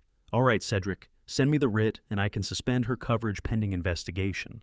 That makes her cash pay for everything from this moment forward, including any prescriptions or ER visits she tries to make tonight. Do it, I said. Then Grady pulled up the life insurance policies. She probably tried to bump up the payout on Damon. I will look into it. Consider her coverage gone. I ended the call. I glanced at the screen of the second phone where Renee was still streaming. She was telling her viewers she needed donations to hire a lawyer and save her husband. She had already dropped a GoFundMe link in her bio. The nerve was staggering, but I was not finished. The final blow had to be something tangible. It had to land on her body, not just her bank account. I opened the property management app on my tablet, the command center for the Hallbrook Trust's real estate holdings. I scrolled the list of commercial buildings and residential addresses until I found the property in Shaker Heights. The smart home system was fully integrated, every function remotely accessible. Thermostats, locks, all of it. I tapped into the security tab. The front door still showed wide open exactly as I had left it. The interior temperature had fallen to 40 degrees. The pipes were flirting with the freezing point. I pressed the button marked Emergency Lockdown. A warning box appeared. This will seal all exterior doors, engage deadbolts, and disable all current user codes. Only master administrator access will remain. I hit yes. I could picture the heavy electronic bolts driving home into the door frames of that big empty house. The keypad on the front door going dark, wiping her code from memory. The garage doors sealing shut, steel pins dropping into place. Then I went a step further. I pulled up the utility controls. I cut power to the HVAC system, killing the furnace remotely. I shut the main water valve. I killed the power to the outlets in the master bedroom. The house was now a shell cold, dark, sealed. If she tried to go back, she would find herself locked out in the snow. And if she managed to crack a window and get inside, there would be no heat, no water, no light. I leaned back in the chair and watched the stream. The trap was laid. I only needed to wait for her to walk into it. On the screen, Renee dabbed at her eyes and let out a soft sniffle. "I just need some coffee," she told her audience, her voice catching. "I am heading to the cafeteria. I have been here for hours and not one person has offered me a thing. The staff is completely rude. They have to be working for him." She stood and held the phone out in front of her like a shield as she walked, the camera bouncing with each step. I watched her move toward the coffee counter, a 24-hour kiosk selling overpriced drinks and pastries. "I will take a large vanilla latte and a blueberry muffin," she ordered, not once glancing at the barista. She held the phone up to capture the exchange. "I just need to keep my strength up for Damon," she told the chat. "He needs me to be strong." She reached into her designer bag and fished out the platinum Amex, the one I had just reported stolen. She tapped it on the reader with a sharp, practiced flick of the wrist. The machine let out a harsh, discordant buzz. Renee frowned. She tapped it again, harder. Buzz. The barista. A tired young woman looked at the screen. "I am sorry, ma'am," she said. "It is coming up declined. Card reported lost or stolen." "What?" Renee snapped. "That is not possible. Run it again." She thrust the card at the girl. The girl inserted the chip. Buzz. "Ma'am, I am required to confiscate the card," the barista said, reaching for it. "Store policy on stolen cards." "You are not taking my card," Renee shrieked, yanking it back. Her face went red. The mask was cracking. The grieving wife was peeling away to reveal the entitled brat underneath. She dug around in her purse and came up with another card. The black card. The one with the unlimited limit. "Use this one," she snapped, "and I expect compensation for the inconvenience." She tapped the black card against the reader. Buzz. "Refer to issuer." The barista read off the screen. Renee stared at the machine. Her mouth opened and closed. The live chat was erupting. Card declined. Thought she was loaded. Embarrassing. "Is she broke? I do not understand," she stammered. She looked straight into the phone camera and realized thousands of people had just witnessed her financial collapse. "My father-in-law," she hissed, "he did this. He hacked my accounts." The panic was taking hold. I could see it in her face, not the performed fear for her husband, but genuine fear for herself. Then her phone chimed, a sharp notification that sliced right through her rant. She looked down at the screen. I knew exactly what it was. It was the alert from the smart home app. I studied her expression as she read it. "Alert security protocol alpha initiated. User Renee Hallbrook access revoked. All locks engaged. System offline." She stared at the message. She jabbed at the screen, trying to force her way back into the app. "Access denied. User does not exist." "No," she breathed. "No, no, no." She looked back into the camera. Her eyes had gone wild. "He locked me out," she screamed. "He locked me out of my own house. My clothes are in there. My jewelry." The chat was shifting beneath her. "Wait, if it is your house, how can he lock you out? Something is not adding up. Why are your cards declined?" Renee read the comments and felt the ground give way. She was losing the narrative. She was losing her money. She was losing her home. And it was all happening live in front of the world. She cut the stream without warning the screen going black. I settled back in my chair in the quiet hospital room. I closed the app. I turned and looked at my son, chest rising and falling steadily. That rhythm, the only thing in the world that mattered. "You are safe now, Damon," I whispered. "The monsters are outside, and it is getting very cold."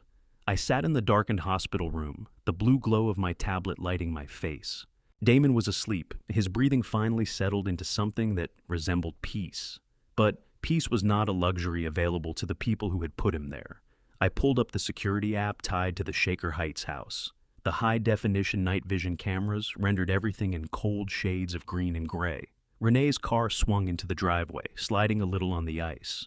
She threw the door open and stormed toward the front porch, her mother Lorinda trailing behind her like a stray.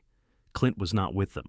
The federal agents had intercepted him at the hospital entrance exactly as I had arranged. He was already in custody, likely howling about his rights in a holding cell somewhere. That left the two women alone to face the winter. I watched on the screen as Renee reached for the front door handle. She punched her code into the keypad. Nothing. The red light on the lock blinked once, a quiet final rejection. She tried again faster, her fingers stabbing the buttons. The light blinked red again. I could see her mouth moving, screaming into the wind. She kicked the door. She grabbed the handle and shook it with everything she had. It did not move. The deadbolts I had engaged from across town were solid steel driven deep into a reinforced frame. She was locked out of her castle. She wheeled around and shouted something at her mother. They ran around the side of the house toward the back patio. I switched camera angles with a tap tracking them. They tried the sliding glass doors. Locked. They tried the kitchen window. Locked. Then they saw the yard. Before Big Tatum and his crew had pulled out, I had given them one last instruction. They had cleared the house of the parasite's personal belongings, but they had not packed them with care. Scattered across the immaculate snow of the backyard was the wreckage of everything those two women valued. Designer dresses soaking in slush. Handbags worth thousands of dollars swallowed by drifts. Renee's jewelry box had been upended, spilling diamonds and gold chains across the ice. I watched Renee drop to her knees. She was clawing through the snow, yanking up a ruined Hermes scarf. She let out a scream that the camera microphone caught as a warped burst of static. It was the meltdown of a child who had just discovered that someone had taken away every toy she owned. Lorinda snatched up a landscaping rock. I watched her turn it over in her hand. She marched to the patio door and swung it with everything she had against the glass. Thud. The rock bounced back. I laughed softly in the stillness of the hospital room. When I built that house for my son, I put hurricane-rated impact glass on every ground floor window. It was engineered to hold through a Category 5 storm. A rock hurled by a furious middle-aged woman was never going to leave a mark. She swung it again and again until her arm gave out. The glass did not so much as crack. They were freezing now. I could see them shaking their breath, rising in white plumes. They were still in their party clothes, thin fabrics built for climate-controlled rooms, not a Cleveland winter bearing down towards zero. The house sat right there on the other side of that glass, warm and lit, but it might as well have been on the moon. They retreated to the front driveway and pressed together for warmth. I watched them work their phones, hunting for a lifeline some way out. This was the moment the squeeze really began. I had already killed the cards, but they had not yet grasped how complete the blockade was. I switched apps on the tablet and pulled up the banking monitor. The real-time transaction attempts were scrolling in front of me. Renee was trying to book a room at the Westin Cleveland downtown. Declined. She tried the Marriott. Declined. She tried a budget motel off the highway. Declined. She was unraveling. I could see her pacing the driveway, jabbing furiously at her screen. She opened the Uber app. Payment method invalid. She tried Lyft. Payment method invalid. She turned to her mother. Lorinda dug into her purse and produced a credit card, one of the fraudulent ones she had opened in my name. She tried to book a ride. Card reported stolen. Account frozen. They were stranded. They carried no cash because people like them never do.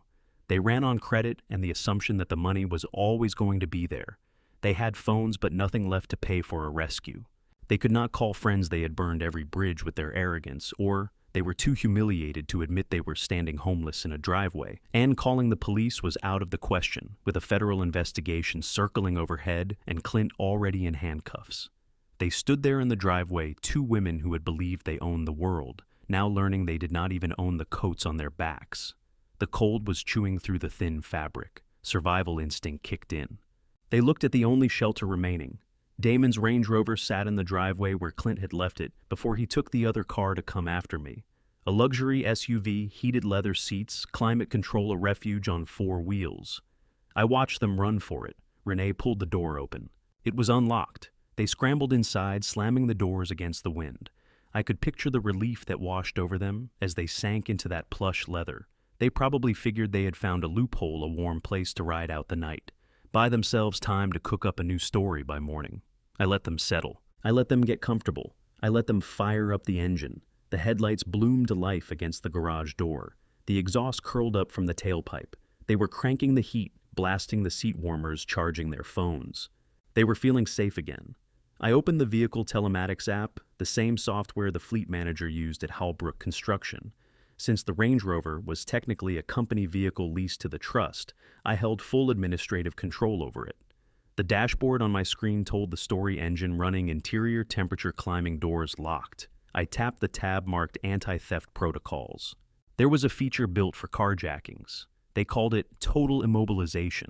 It was designed for a thief driving the vehicle away, but it worked just as well on 2 thieves sitting in the driveway. I pressed the button. On the security camera feed, the reaction was immediate.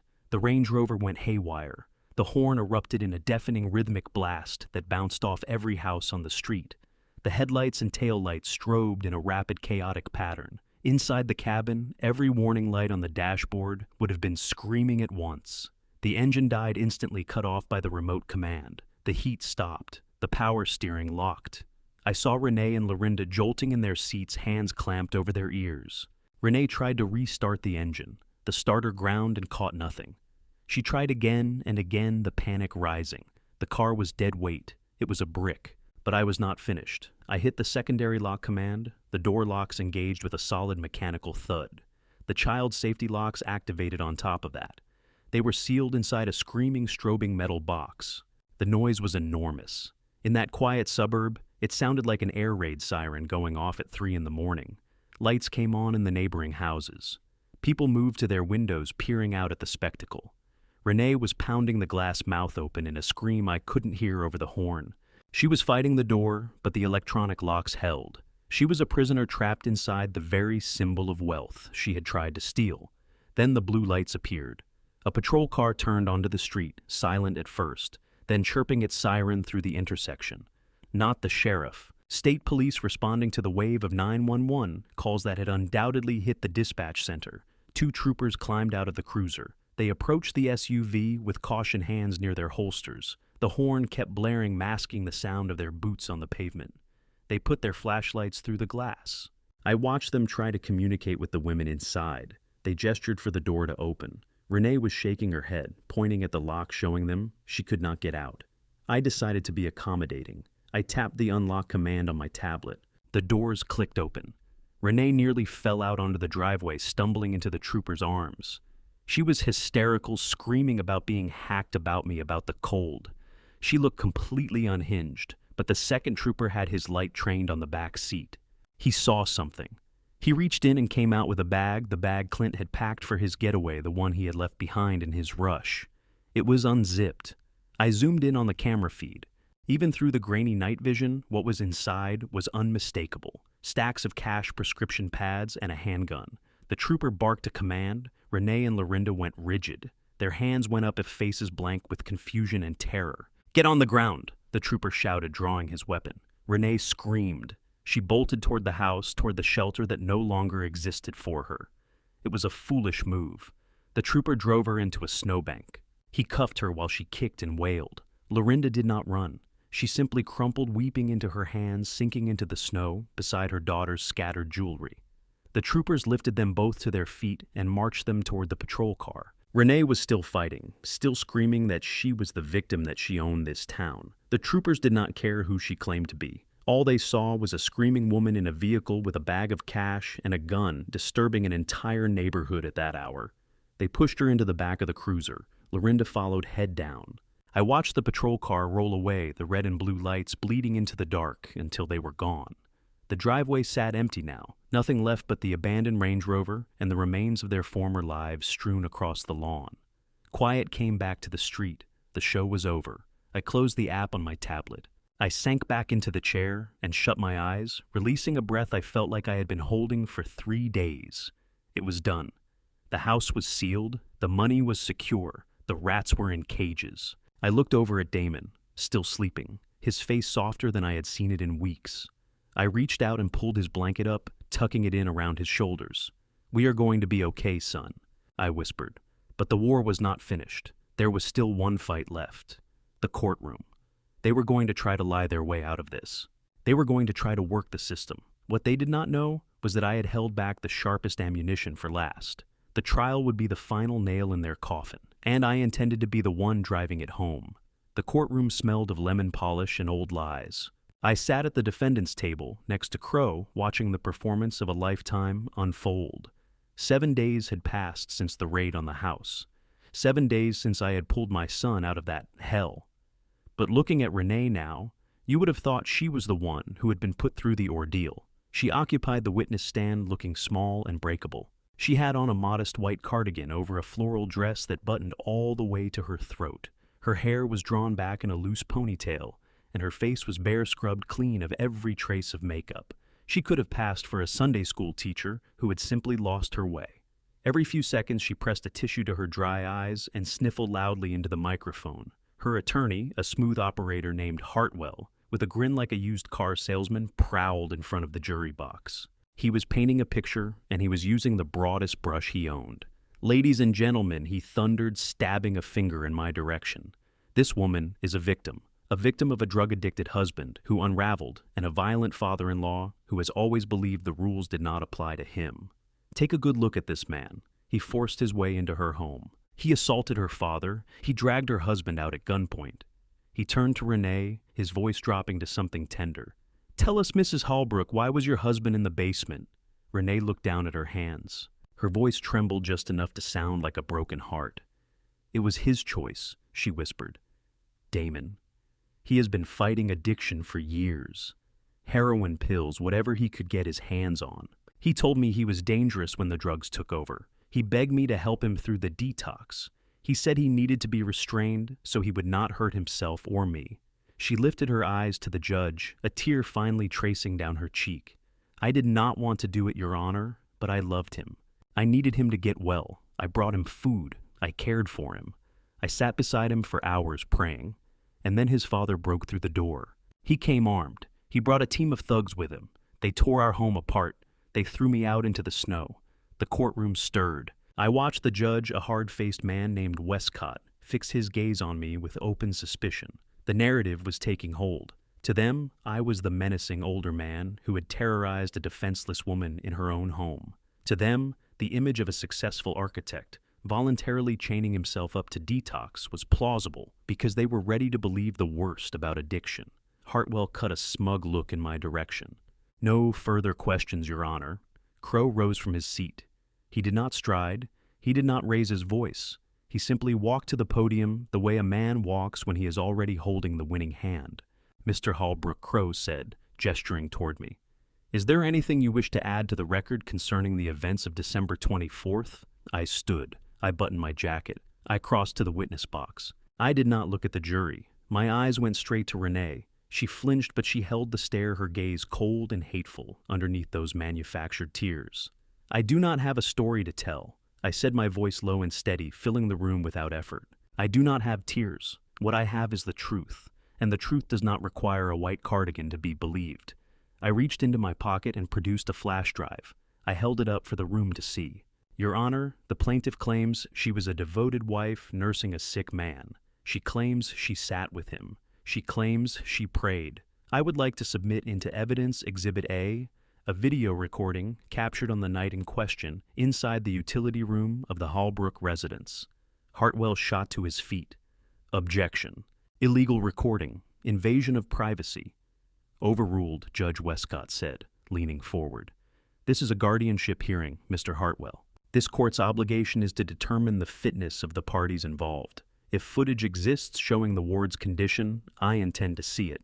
Crow took the drive and plugged it into the court's AV system. The screens on the walls came to life. The audio crackled and sharpened. In an instant, the courtroom was no longer in that municipal building. We were back in the basement. The thump of party music bled through the walls. And there was Renee on screen in her red silk dress holding the bowl of oatmeal.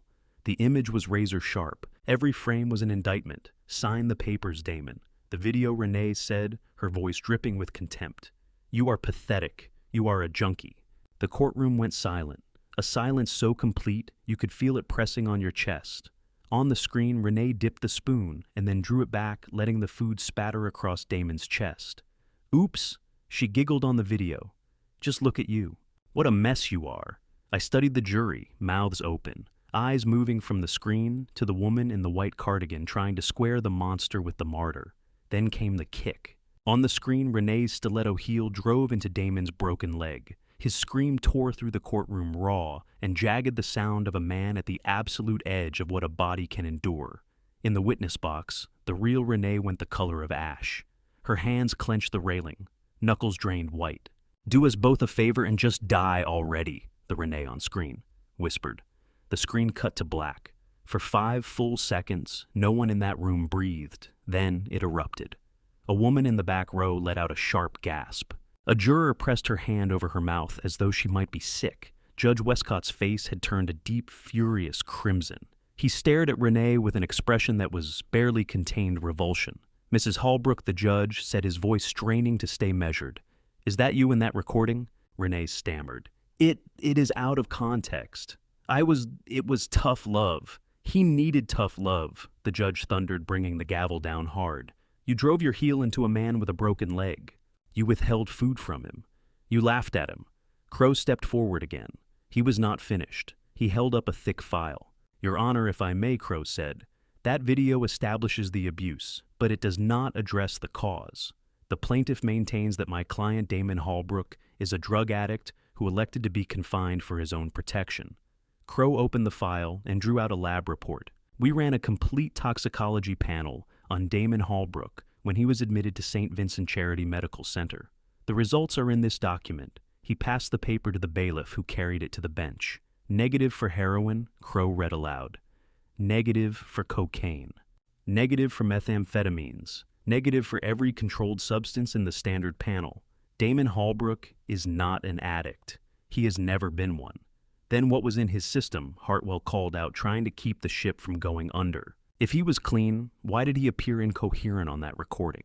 Because he was being poisoned, Crow said, and his voice went cold as sheet metal. The toxicology report shows dangerous levels of benzodiazepines combined with a veterinary tranquilizer called xylazine. It is a horse sedative, Your Honor.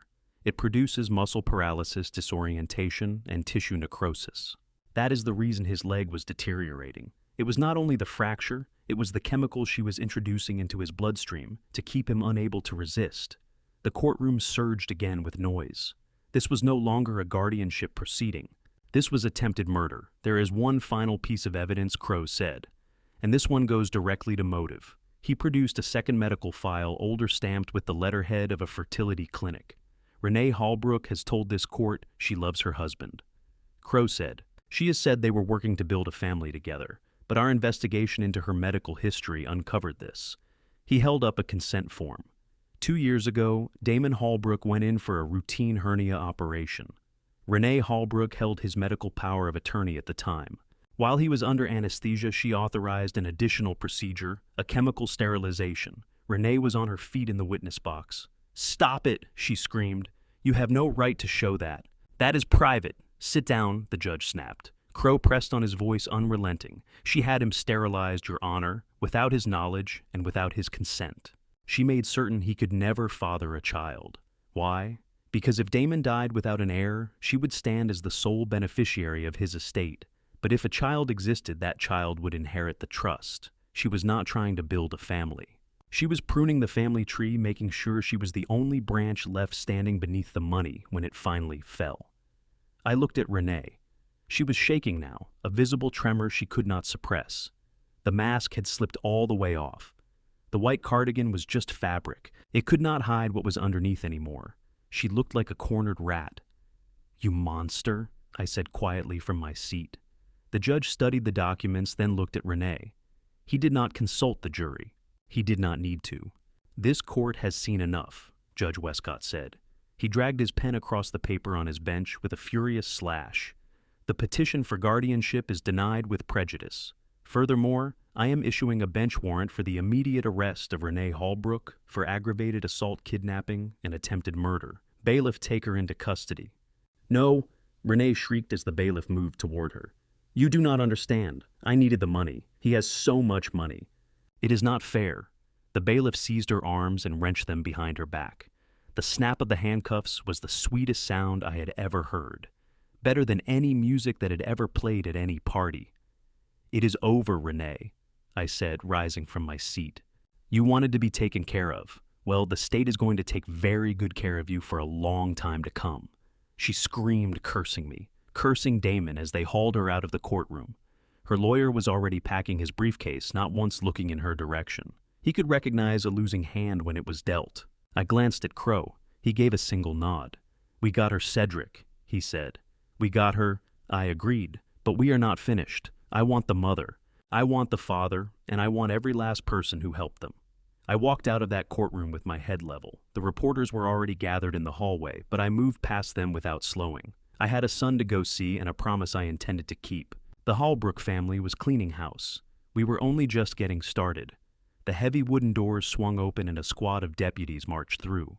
They moved with the tight, synchronized precision of a military unit. The air in the room shifted in an instant from the tension of a trial to the chaos of a raid. Renee was still in the witness box, both hands locked on the railing, her face frozen in a mask of shock. She looked at the officers, then at me, then at the judge. The moment it registered that her performance had collapsed, you could see it go through her like a current. She was not walking out of here on her own terms. She was going to be carried out. Lorinda was seated in the front row of the gallery, clutching her handbag like it could protect her. When she saw the deputies moving toward her daughter, she lurched to her feet to flee, but she did not make it 2 steps. 2 officers cut off her path. One of them took hold of her arm. "Lorinda Garfield, you are under arrest for conspiracy to commit murder and fraud," the officer announced. Lorinda let out a piercing shriek that scraped the walls. "No!" she cried, driving her heel into a deputy's shin. "I had nothing to do with any of it. It was all her." She thrust a trembling finger straight at her own daughter. "Renee made me do it." "From the witness box," Renee spat back. The mask of the grieving, fragile wife did not merely slip. It exploded into jagged pieces. She vaulted over the railing, and the scream that came out of her was aimed not at the police, but directly at me. "You did this!" She roared, her face wide open with raw, ugly fury. "You destroyed everything, Cedric, you and your pathetic son. He was supposed to die. He was supposed to just sign the papers and die. Why could he not just die?" The courtroom pulled a breath in collective horror. The jury stared at the woman who had just delivered her own confession in a blind rage. The white cardigan she wore now looked like a stage costume, a grotesque parody of innocence. Deputies grabbed Renee from behind and wrenched her arms back. She fought them, scratching and spitting like a cornered animal. "Get your hands off me!" she screamed. "I am a Holbrook. I own this town. You own nothing," I said, my voice cutting clean through her hysteria. "You are a tenant, Renee, and your lease is up." Her eyes found mine as they dragged her toward the side door. They were black with hate. "I will kill you," she spat. "I will get out of here, and I will burn everything you have to the ground." I watched her go, my expression giving her nothing. "You will have to get in line," I thought. Crow gathered his documents with the calm of a man who had done this 100 times before. "That went well," he said dryly, snapping his briefcase shut. "It went exactly as it was supposed to." I said, "But we are far from done. They are caged now, but snakes have a gift for finding their way out. We need to make sure there is no rock left for them to hide under." 2 days later, I was at my desk in the construction yard office. The sun was going down, painting long orange streaks across the rows of heavy equipment outside. The phone on my desk rang the landline, the number I almost never gave out. The caller ID read County Detention Center. I let it ring 3 times. I already knew who was on the other end. I picked up. "You have a collect call from an inmate, Renee Holbrook. Press 1 to accept." I pressed the button. A crackle of static, and then the sound of shallow, heavy breathing. "Cedric," she whispered. Her voice was thin and shaking. It sounded like the woman in the white cardigan had come back. "What do you want, Renee?" I asked, settling back in my chair. "I am scared, Cedric," she sobbed. "It is awful in here. These women, they are animals. They took my shoes. The food is disgusting. You have to help me, please." I said nothing. I let her listen to the quiet hum of the heater in my warm office. "Cedric, please." She pressed on, a desperate urgency creeping into her voice. "I know I said terrible things. I was out of my mind. I was not myself, but you cannot leave me in here. Not right now." "Why not right now?" I asked. "Because," she let the pause sit there for effect. "Because I am pregnant." I did not blink. I did not react. I kept my eyes on the demolition schedule pinned to the wall across from me. "Pregnant?" I repeated, my voice flat. "Yes," she wept. "I took a test the morning of the party. I was going to tell Damon as a Christmas surprise. It is a boy, Cedric. I know it is. It is your grandson. You cannot allow your grandson to be born inside a prison. You have to drop the charges for the baby." It was her final card, the ace she had kept tucked at the bottom of the deck. She was gambling on my weakness. She believed the old man who ached for family would collapse at the word grandchild. She thought she could hold an innocent life hostage one more time, but she had forgotten who she was up against. She had forgotten that Crow and I had turned every stone in her life face up. "Are you finished?" I asked, my voice stripped of everything. "Cedric, please think about the legacy." She pleaded, the Hallbrook bloodline. I slid open the top drawer of my desk. Inside sat a file folder marked Medical History R. Hallbrook. Crow had obtained it through a subpoena during discovery for the guardianship hearing. It held records from a private clinic in Miami, a clinic she had visited 2 years ago on a girls' trip. "Renee," I said, opening the file, "do you remember Dr. Fenstad in Miami?" The line went dead quiet. The sobbing stopped cold. "I have your file right here," I went on, reading from the page. "Date of procedure, October 14th, 2020. Patient elected for a partial hysterectomy, citing personal preference and aesthetic concerns regarding future pregnancies." I heard a sharp intake of breath come through the line. "You had your own womb removed, Renee," I said, my voice hard as forged steel. "You did it because you did not want to ruin your figure. You did it 2 years ago. So unless this is some kind of miracle, you are lying to me. Again." "No," she stammered, that is not real. You fabricated that." "I do not fabricate documents," I said. "That is your family's area of expertise. This is genuine, just like the sterilization you had performed on my son. You made certain there would never be a Hallbrook heir. You wanted to be the end of the line, so all the money would be yours." Cedric, listen to me." She screamed, her voice shedding every last shred of the grieving act, returning to the shrill fury I recognized. "Goodbye, Renee," I said. "Do not call this number again." I set the receiver down. I sat with the weight of her evil for a moment. She had tried to use a child who could never exist, a child she had physically guaranteed could never exist, as a bargaining chip. The depth of that depravity made me want to scrub my skin raw. But I had work to do.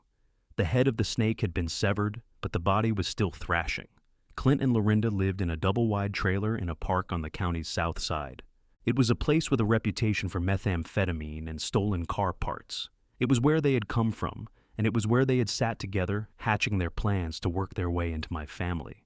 But they were not the only ones. Renee had cousins, uncles, an entire extended clan of parasites who had been feeding off Damon's money for years. They drove trucks Damon had paid for.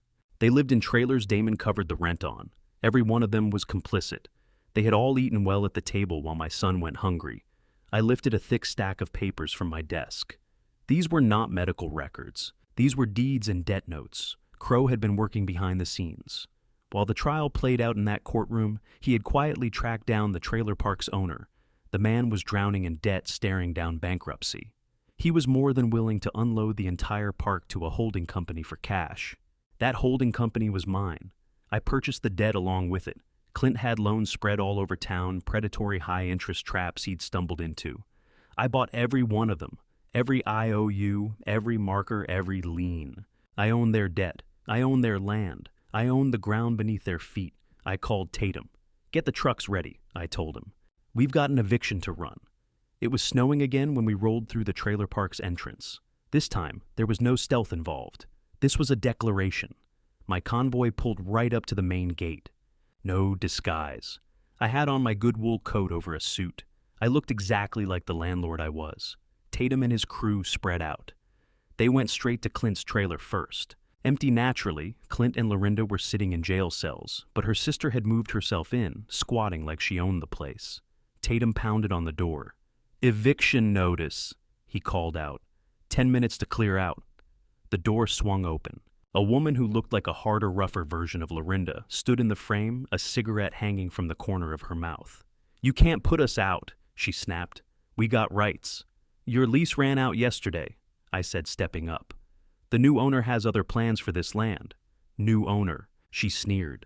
"And who's that?" "Me," I said. Her eyes went wide. She knew the name. The whole family knew who Cedric Halbrook was by now. "Collect your things," I said, "or they end up in the dumpster." We swept through that park like a front coming through. Every trailer with a Garfield family member inside. Cousins, nephews, aunts, we hit them all. Served every one of them. They screamed, they made threats. One of them tried turning a pit bull loose on Tatum, but Tatum just held the dog's gaze until it backed down and slunk away. They stood out in the muddy street, clutching their stuff in garbage bags, staring at me with pure hatred. "You're destroying us," one of the uncles hollered. "Where are we supposed to go?" "I honestly don't know," I said, looking right at him. "Maybe that was something to consider before you helped spend my son's money. Maybe you should have thought it through while you were driving the trucks he paid for while he was chained up in a basement." I gave the bulldozer operator the signal. He gunned the engine, the blade dropped. "Take it down," I said. I watched the machine punch straight through the thin walls of Clint's trailer. The aluminum shrieked as it gave way. The whole structure folded in on itself in a cloud of dust and insulation. There was a deep satisfaction in that sound. It was the sound of a tumor being carved out. I turned my back on the wreckage. The snow was settling over the mud, washing everything clean.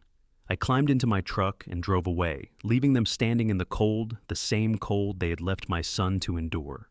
The parasites were cleared out. The debt was settled. The books were square. I drove out to the rehabilitation center where Damon was staying. It was a still quiet place beside a lake well removed from the noise and the lies. I walked into his room. He was at the window watching the snow come down. He looked thin, but his eyes were sharp and clear. The shadows had lifted. "Dad." He smiled when I walked in. I settled into the chair across from him. I drew a folder out of my briefcase. "It's done," I said. "Renee is gone. Her family is gone. The leeches are gone." Damon gave a slow nod. "And the house?" "Sold," I said. "I closed on it yesterday, developers buying it, tearing it down, putting up condos. There won't be a trace of that place left, Damon. No memories, no ghosts, just dirt." He pulled in a deep breath. "Good. I never need to lay eyes on it again." I reached over and took his hand. "It's a new beginning, son. A clean slate. Your life is yours again. And this time, you know exactly who's standing in your corner." Damon squeezed my hand. His grip grew a little stronger every day. "I know, Dad." He said it again. "I know." We sat together in the quiet, watching the snow lay a white cover over the world, waiting for the spring we both knew was finally on its way.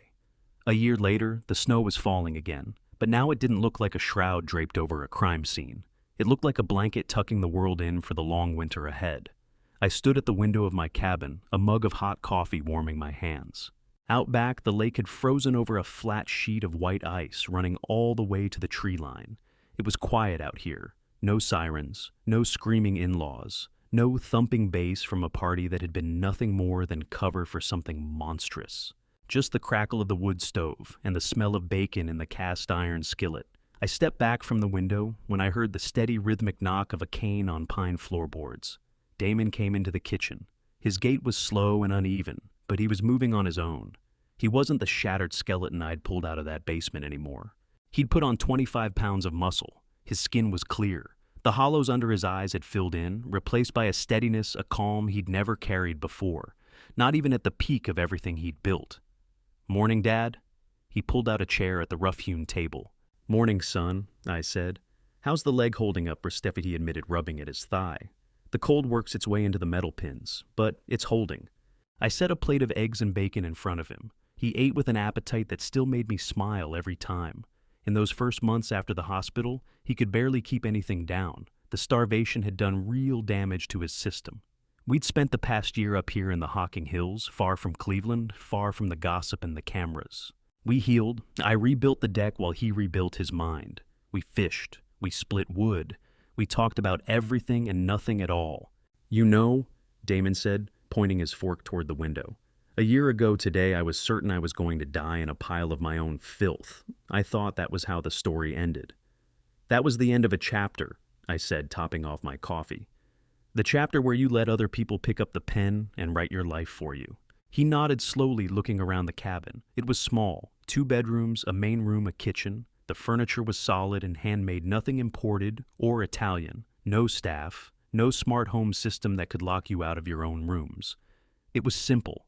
And for the first time in his adult life, Damon looked genuinely at peace. I missed this, he said. Not just the safety this, living something real. I got so wrapped up in the image, Dad. The big house, the trophy wife, the country club scene. I convinced myself that was what success was supposed to look like. Success is waking up in the morning, without your soul mortgaged to somebody else, I said. Success is knowing the floor you're standing on belongs to you, and nobody in the world can pull it out from under you. He pushed his empty plate aside. Speaking of what's owed, he said, his tone shifting. We need to have a real conversation about the accounts. You've been carrying everything this past year, my rehab, the legal bills, this place. I sat down across from him. I'd known this conversation was coming. You don't owe me a thing, Damon, I said. It's family money, but you're right. We do need to talk about what comes next. I reached under the table and brought up a heavy leather satchel. I set it on the table and opened it. Inside, ledgers, blueprints, legal documents. You asked me once what I was worth, I said. I never gave you an answer because I was afraid it would do to you what it did to them, turn you into one of the leeches. I slid a ledger across to him. But you've walked through the fire now, I went on. You stared the devil down and came out the other side. You learned the hard way that money draws wolves. So I think you're finally ready for the truth. Damon opened the ledger. He scanned the rows of figures. His eyes widened. He turned the page, then the next. Dad, he whispered, it's the Hallbrook Trust, I said. This isn't just cash, Damon. It's dirt. It's concrete. It's steel. I hold the deed on the land the new stadium sits on. I own the warehouses down along the river. I own the asphalt plant that paves the highways. He looked up at me, stunned. I figured you had a solid pension and some savings, he said. I built this brick by brick, I said, leaning in. I kept my head down. I wore my work boots. I let people believe I was just another laborer because when people think you're nobody, they don't see you coming. And by the time they try to take what's yours, it's already too late. I pressed a finger down on the ledger. I'm 70 years old, son. I can't run this empire indefinitely. I need a partner. Someone who knows how to build, but also knows how to defend what's been built. Are you asking me to run the company? He said. I'm asking you to be CEO, I told him. But nothing like the CEO you were before. No more glass offices, no more black tie dinners. You'll be in the field. You'll wear boots. You'll know the name of every foreman and every driver on the payroll. You're going to learn where the money actually comes from. Damon ran his hand slowly across the leather cover of the book. He glanced at his cane, then back at me. I can do that, he said. I want to. Good, I said. But there are conditions, non-negotiable ones. And name them. First, I hold veto power over all major asset liquidations for the next 5 years. Second, you sign a prenuptial agreement for any future relationship so airtight it would make the Pope blush. Third, we establish a new charitable arm of the trust. Charity? He asked. For victims of financial abuse, I said. We're going to help people caught in the same trap you were. Legal funds, emergency housing investigators. We're going to be the cavalry riding in for people who've convinced themselves nobody is coming. Damon smiled, a real one, the kind that reached all the way to his eyes. That one's my favorite condition, he said. We sat there a good while sketching out the future. It felt right. It felt solid. Not a house of cards stacked on debt and deception. A foundation of stone. There's one more thing, I said, pushing up from my chair. I crossed to the mantel above the fireplace. Mail came yesterday while you were napping. There was a letter addressed to you. I picked up a white envelope, flimsy, cheap-looking. The return address was stamped in red ink. State Correctional Facility for Women. Damon's face went hard. He made no move to take it. Who's it from? He asked, though his voice already knew the answer. Renee, I said. He stared at the envelope in my hand like it might be carrying something toxic. What does it say? His voice was wound tight. I opened it. I unfolded the single sheet of lined yellow paper. The handwriting was scratchy and desperate, scrawled with a dull pencil. Dear Damon, I read aloud. I hope you're doing okay. I miss you so much. It's so hard in here. I'm cold all the time. The other women are cruel to me. I have no one. Mom stopped writing because she blames me for everything. Dad is in the men's unit and he won't take my calls. I'm completely alone. I paused and looked up at Damon. He had both hands wrapped around his cane knuckles, white. I know you're angry. I kept reading. But what we had was real once. Please, can you just send me $50? Only 50. I need to buy ramen and shampoo from the commissary. I'm hungry, Damon. Please, for old time's sake. Love, Renee. I lowered the letter. The quiet inside the cabin pressed down like a weight. This was the woman who had lived in a mansion draped in diamonds, who had sneered at my $50 bill. Now she was scratching out a plea for pocket change to buy instant noodles. Damon stared into the fire crackling in the stove. He looked at the snow beyond the window. He looked down at his leg, the one that would never be quite the same. $50, he murmured. She starved me for 3 days, Dad. She would have let me die for a signature, and now she wants $50 for shampoo. He extended his hand. Give it to me, he said. I handed him the letter. He didn't read it. He didn't look at the handwriting that used to sign his birthday cards. He crushed it into a tight ball. He got to his feet leaning on his cane and walked to the wood stove. He pulled open the iron door. The heat surged out orange and fierce. For old time's sake, he said quietly. He dropped the paper ball into the flames. We both watched it catch. The yellow paper curled, darkened, and fell apart. The words of the woman who had tried to destroy us, turning to ash and smoke, rising up the chimney to be broken apart by the winter wind. He shut the stove door with a solid clang. Do we have any cocoa? He asked, turning around. I think we do, I said. I went to the cupboard and brought out a canister of instant coffee and 2 heavy ceramic mugs. I heated milk on the stove. We didn't speak another word about Renee or Clint or the house in Shaker Heights. They were gone. They were ghosts. I poured the hot chocolate and passed a mug to my son. We moved to the window and stood looking out at the frozen lake. The sun was pushing through the cloud cover, throwing a pale wash of light across the ice. It's going to be a good year, Dad, Damon said, taking a sip. I rested my hand on his shoulder. I felt the muscle there, solid and real. Yes, it is, son, I said. We stood there, 2 men who had walked through the fire and stepped out the other side, hardened and whole. The nightmare was finished. The winter was bitter, but we were warm. And for the first time in a long while, the silence wasn't hollow. It was peace. This nightmare taught me that silence is a shield, but action is a sword, and a man has to know when to reach for each. For years, I mistook protecting my son for enabling his blindness. I thought keeping my power hidden would keep us safe, but predators don't care about the size of the vault. They look for weakness in the gatekeeper. True family isn't measured by DNA or marriage certificates. It's measured by who plants their feet beside you when the house is on fire.